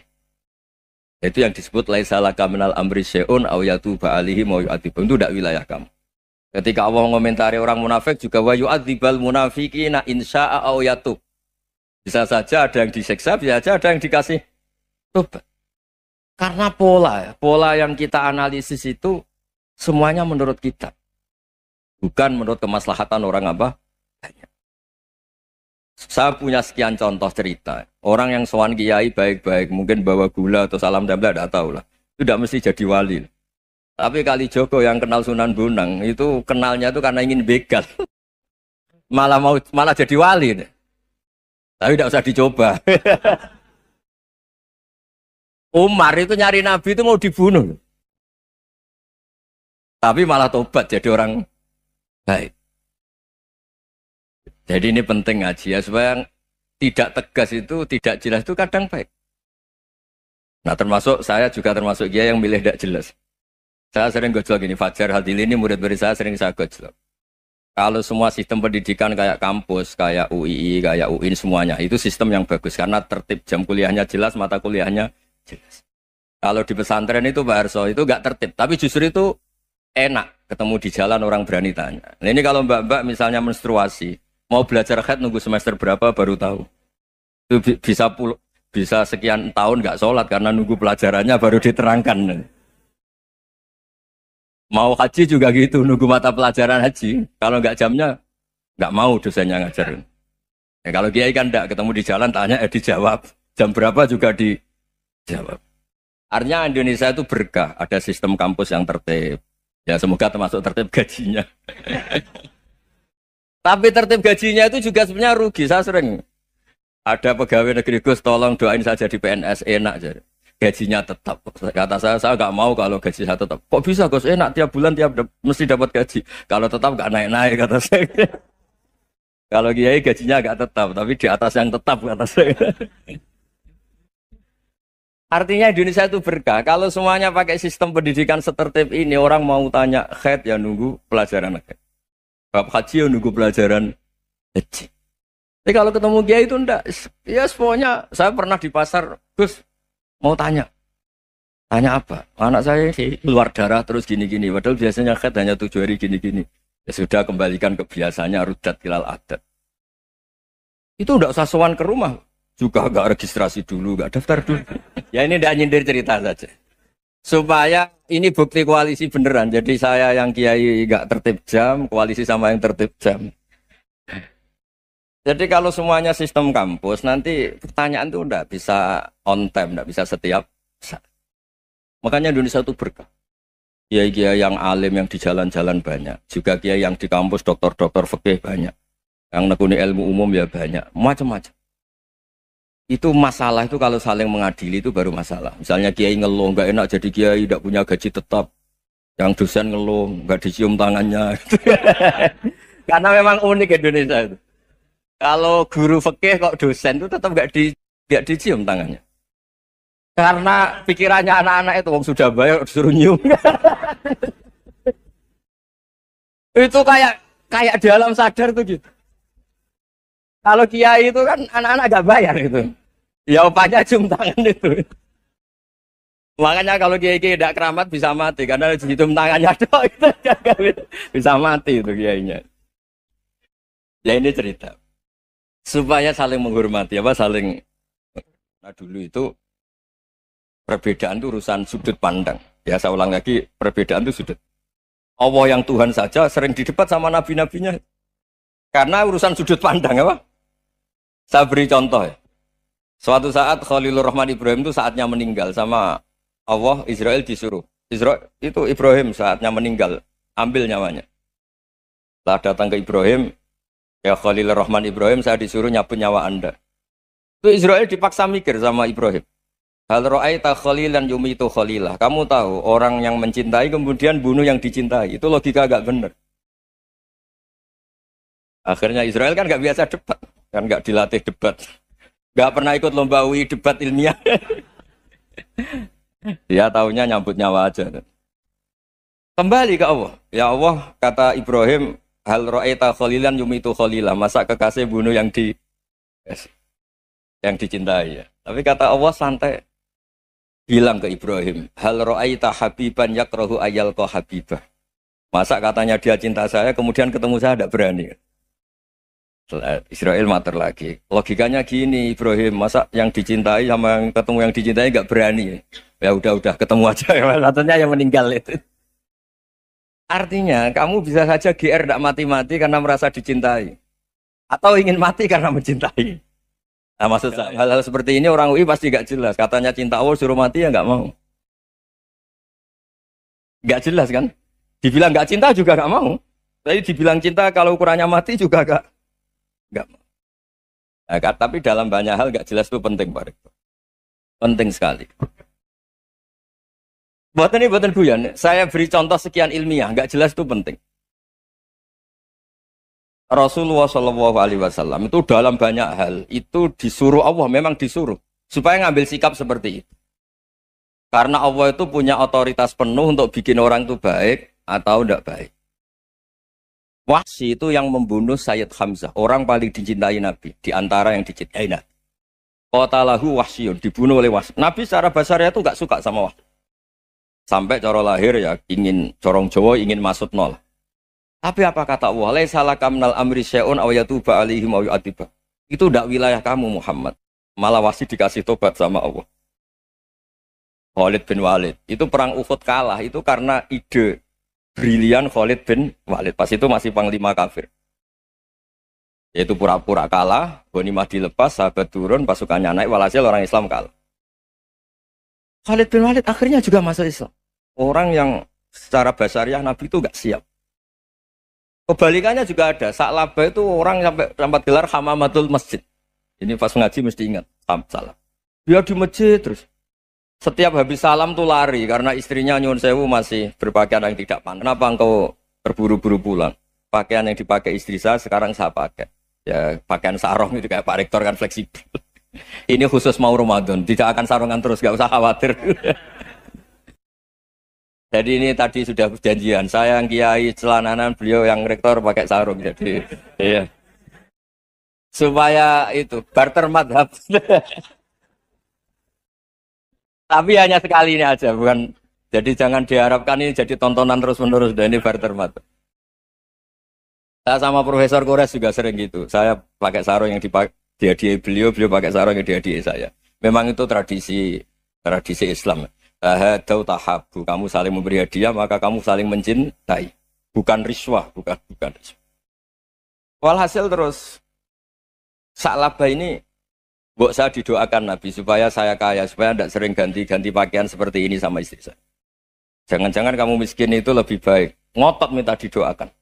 Didoain Nabi kaya, terus lama-lama ninggal sholat, ninggal jamaah. Itu Allah belum tersinggung. Yang mulai Allah tersinggung itu kan saya sering fatwa di mana-mana, sering memberi saran. Mumpung kamu miskin itu sering sedekah, karena kalau sudah kaya itu tidak bisa. Saya memberi analogi gini. Kalau saya masih santri miskin, punya uang 100.000, diminta guru saya 50 tak kasihkan, padahal itu 50%. Punya 2 kambing kurus, diminta guru saya 1 pasti tak kasihkan, padahal itu 50%. Jadi kalau punya sapi Brahman atau sapi limusin yang harganya itu 100 juta, punya 2, diminta 1 boleh enggak? Enggak boleh. Saya punya motor butut 2, diminta teman saya 1 boleh, tapi kalau Davidson Harley itu enggak boleh itu.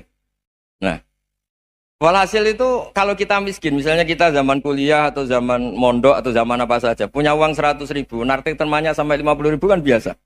Tapi setelah 1 miliar, berani enggak kamu kasihkan 500 juta? Sama-sama 50%. Enggak kan?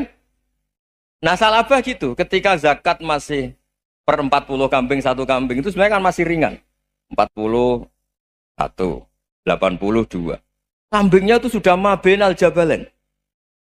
Barang dihitung zakat karena sudah ribuan, jumlahnya sampai 400 kambing. Banyak lah pokoknya. Terus kata Sa'labah, ini pemerasan. Karena jumlahnya besar. Allah tersinggung karena nabinya dianggap narik zakat itu dianggap khorot, dianggap pemeras. Allah tersinggung kemudian fa'aqobahum nifakon fi qulubihim ila yaumil. Dia ditegur munafik. Semenjak itu terus tadi kembali gak jelas tadi. Jadi kalau makanya itu pakar-pakar akhlak ya, pakar-pakar etika peradaban. Itu tertampar betul ketika Nabi urusan ilmu itu mengabaikan itu kalau sudah urusan ilmu. Misalnya begini, ada urusan ilmu. Ada mbak-mbak cantik atau ibu-ibu cantik. Itu dalam Islam itu diajarkan jangan sopan-sopan banget. Kata Nabi, karena kekuatan ilmu itu di atas kekuatan akhlak, di atas kekuatan adab. Ya nisa an-nabi lastunna ka ahadim minan nisa. Ini taqaitunna fala takhdu'na bil qaul. Fa yatma alladhi fi qalbihi maradun. Misalnya ada mbak-mbak cantik, menarik. Kemudian sopan misalnya sama Pak Fajarin sama dosen-dosen. Monggo binara. Wah itu bahaya pikirannya kemana-mana itu. Orang yang imannya pas-pasan, berarti mau. Maksud saya kalau cantik, menarik ketemu di jalan, biarin aja dosennya mau kemana, biarin aja. Gak usah dihormatin. Kalau dihormatin, Pak mau kemana sadereno bisa bahaya. Nah, biarin aja. Kalau tanya, Dek ini alamatnya mana? Cari sendiri Pak. Karena hanya dengan cara itu si Pak dosen ini nggak kepikiran. Nggak ada orang suka orang kedus itu nggak akan. Tinggal sudah cantik, sopan. Wah bisa pikirannya macam-macam. Itu ilmu. Fala takhdu'na bil qaul. Kamu jangan terlalu lirih kalau ngomong. Fayat ma'alladzi fi qalbi maradun. Orang yang pikirannya masih kotor pasti berpikir yang negatif. Anda mungkin demi sopan sama dosen Anda. Tapi sejauh mana dosen Anda juga berpikir positif. Itu kan uji iman sama uji nyali. Nah, sama pejabat yang sopan sama kiai mungkin punya Alphard, punya Robicon, punya terus bawa uang banyak. Terus sama kiai cium tangan hormat. Jangan-jangan kiainya yang pikirannya macam-macam. Ini berarti bisa jadi muhibbin potensial misalnya. Nah, saya ini termasuk kiai yang pengagum ilmu. Sehingga saya sama orang yang medit, yang kikir sama saya itu saya senangnya bukan main. Kenapa? Karena kalau orang medit itu gak berhak. Kalau orang lomo 1 juta minta surga, 2 juta ya minta apa? Surga. Gus, salam template. 200.000 aja kadang minta surga. Tapi kalau yang kikir-kikir ya sudah salaman tok sudah, gak minta apa-apa kan dia tahu diri, nggak bayar kok minta. Maksud saya Islam itu luas, dinikmati saja, Pak. Dinikmati saja. Nah itu diroya, maksudnya itu diroya. Diroya itu kamu tahu aturan Islam itu kamu harus yakin khairihi wa syarrihi minallah. Semua itu ujian, tapi kemudian dikaji. Makanya saya ini termasuk pengagum Imam Syafi'i. Imam Syafi'i itu dikasih tahu. Ada orang yang di depan engkau cium tangan hormat tuh di luar ngomong-ngomong, ngata-ngatain Anda. Imam Syafi'i tertawa-tawa sewenang. Loh, ada ini dikata-katain di luar kok. Kok tidak kamu anggap munafik malah tertawa. Berarti saya wibawa, di depan saya nggak berani. Dianggap enteng saja. Dibilangin, sebagian orang kampung sini nggak suka sama engkau. Baguslah, tidak akan pinjam uang sama saya. Di mana-mana orang pinjam minta tolong tuh karena seneng. Kalau benci kan enggak. Intinya dianggap enteng saja. Yang terjadi di dunia itu semuanya dianggap enteng saja. Man asa ilaika faqat atlakoka. Yang berburuk sama kamu itu membebaskan kamu. Coba kalau akrab, titip. Ya misalnya akrab sama Pak Fajar. Bilangkan ke Pak Rektor, sangkat atau jadi guru tetap atau apa kan ribet. Kalau tidak cocok kan nggak minta apa-apa. Makanya hati-hati Pak Rektor sama yang akrab-akrab itu. Itu dulu saya juga nggak paham. Di antara wasiat Bapak yang sering diulang-ulang tuh itu. Suatu saat kamu jadi kiai, ngelola orang nggak seneng tuh gampang. Sudah, situ orang lain. Tapi kalau ngelola orang orang seneng tuh repot. Mintanya aneh-aneh. 100.000 aja minta surga. Hanya teman tenis saja minta naik jabatan. Intinya itu ya sudahlah dikelola. Yang seneng ya berkah, mungkin teman berjuang, teman diskusi. Yang nggak seneng ya berkah, karena ini tidak minta macam-macam, enggak seneng. Nah itu namanya diroya. Diroya itu satu kajian keilmuan yang menjadikan kita ini nyaman dengan riwayat-riwayat, panduan-panduan dari Rasulullah Shallallahu Alaihi Wasallam. Kayak tadi. Kenapa sih tentang baik sama tetangga, baik sama tamu? Hitung-hitungannya itu mangkana yu'minu billahi wal yaumil. Jadi Allah ngendikan marojal bahro ini napa yal taqiyan. Dua mata air itu dipertemukan. Itu banyak muara sungai itu bermuara teng napa laut. Kados kali Kapuas, kali pundi-pundi ini sawangane bermuara teng laut. Yal taqiyan di sawangane ketemu. Tapi itu semua hanya firoil apa? Ini dalam pandangan Allah. Kulo nate banyak ngaji tenggene kitab-kitab karangan Imam Rozi. Imam Rozi itu ulama tafsir besar ingkang menjelaskan posisi Quran sebagai wahyu yang berkarakter bahasa. Jadi Quran ini wahyu, dia mesti bener. Tapi piye wae Quran itu bahasa. Niki rungokaken ya. Jadi Quran piye wae napa? Bahasa. Jadi mungkin sampean gak kaget. Mungkin sampean gak kaget wong imane sampean ikan mokong, ora wati paham lah iman apa mokong. Tapi kok anak putune sampean kok iso janggal mbek Quran. Nak generasine kula jenengan ra iso jawab, kok anak putune jenengan wis ra iman mbek Quran. Iman raturan, jadi gak diilmiah. Contohnya ngeten nggih. Ketika banyak ilmuwan itu bisa dari orang Islam piyambak, dari orang Barat, baik itu sekuler, orientalis, Kristen, Katolik, macam-macam. Ketika banyak ilmuwan itu penemuannya lebih diakui secara ilmiah ketimbang tulisan-tulisan agama, itu kan menimbulkan keguncangan. Ndadekno iman iku oleh. Misalnya ngeten sing terkenal. Mungkin jenengan sering pireng. Nabi nate dawuh bulan itu ning langit ketiga. Nah, srengenge ning langit keberapa? Kok terus terakhir langit terakhir itu sing dinggoni Jibril. Okay. Terus ketika wonten berita bahwa para NASA Amerika itu bisa naik bulan. Rata-rata kiai desa dulu gak percaya. Nabi Muhammad sing nabi nak munggah ning gone bulan tak pamit mbek Jibril ngono ae ora mesti dibukakno ngenteni diintegrasi iki sapa Muhammad mbek sapa Jibril dibukakno. Itu satu contoh. Kalau dek dalu ngaji kalian santri-santri kalau terangaken. Jadi masalah utama umat Islam itu antara lafat ngene luhut iku terus diimani nganggo karpe dhewe. Lha iku sing dadi masalah utama. Luhut nggih bahasa iku diimani menurut karpe dhewe, ora menurut karpe ilmiah. Contohnya gampang kan. Sampeyan bayangno langit itu apa? Langit itu satu wilayah, satu area sing digoni malaikat, satu area yang tidak tersentuh. Kemana bayangno langit itu satu area yang tidak tersentuh. Sehingga ono kabar nak bulan ning langit ketiga kok terima menungso tok bulan terus sampean ora percaya. Gue dianggap masuk wilayah sing wis wilayah Jibril. Padahal tidak begitu. Masalah istilah sama itu istilah luhut.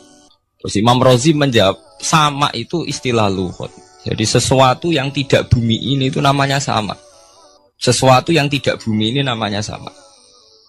Sampai sing nate kaji sing numpak pesawat. Kalau nggih nate numpak pesawat sing jarak-jarak jauh. Sampai ndelok dhuwur nggih langit. Ngisor nggih napa? Langit sampai nak buka teng pesawat sing jendela. Delok ngisor ngeten nggih langit, delok dhuwur nggih napa? Langit. Sebab itu istilah langit itu hanya untuk menunjuk, istilah sama itu hanya menunjuk sesuatu yang tidak bumi. Terus Imam Razi mencontohkan Allah dawuh alam taro kaifa daraballahu masalan kalimatan kasajaratin napa thayyibatin asluha sabitun fil ardi wa far'uha napa fis sama nggih. Asluha sabitun napa fil ardi wa far'uha napa fis sama. Kalimat thayyibah iku kaya wit sing thayyibah. Ngene iku wit kurma. Asluha sabitun fil ardi. Akare wit kurma menghunjam ning bumi. Wa far'uha fis sama. Cabang-cabange utawa dahane fis sama. Ya artinya kan sederhana to nggih. Wit kurma iku dahane fis sama.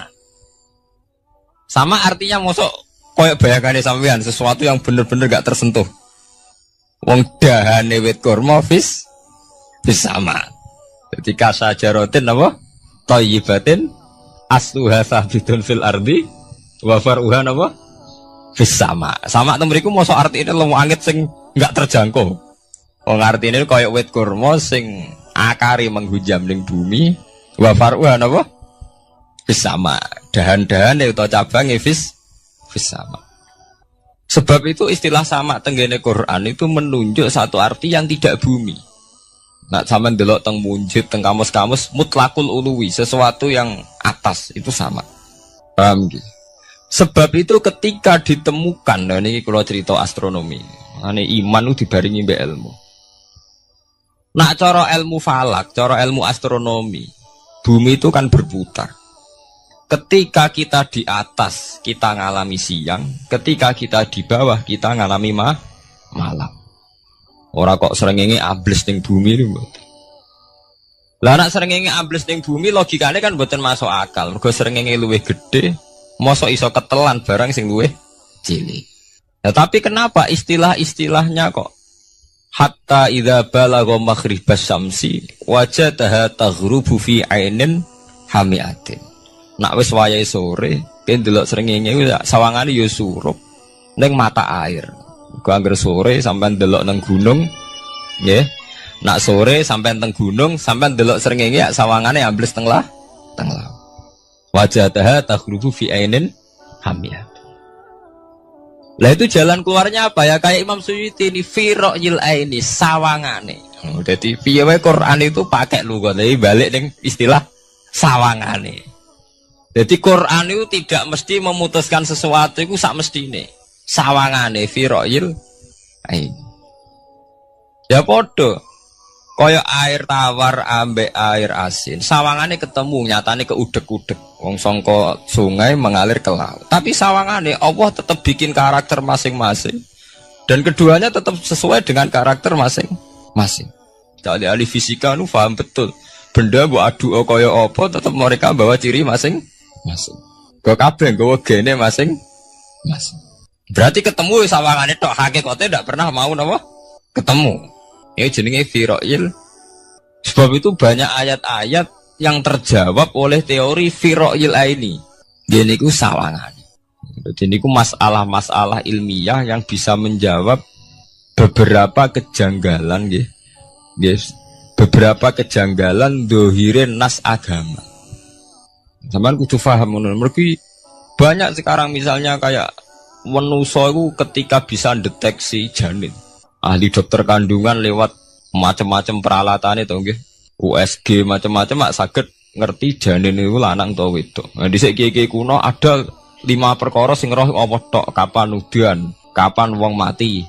Terus sing ning jero kandungane wong wedok ku lanang apa wedok sing roh Allah tok. Kiye-kiye kuno ngoten. Tapi sakniki wong paling percaya urusan mati tok.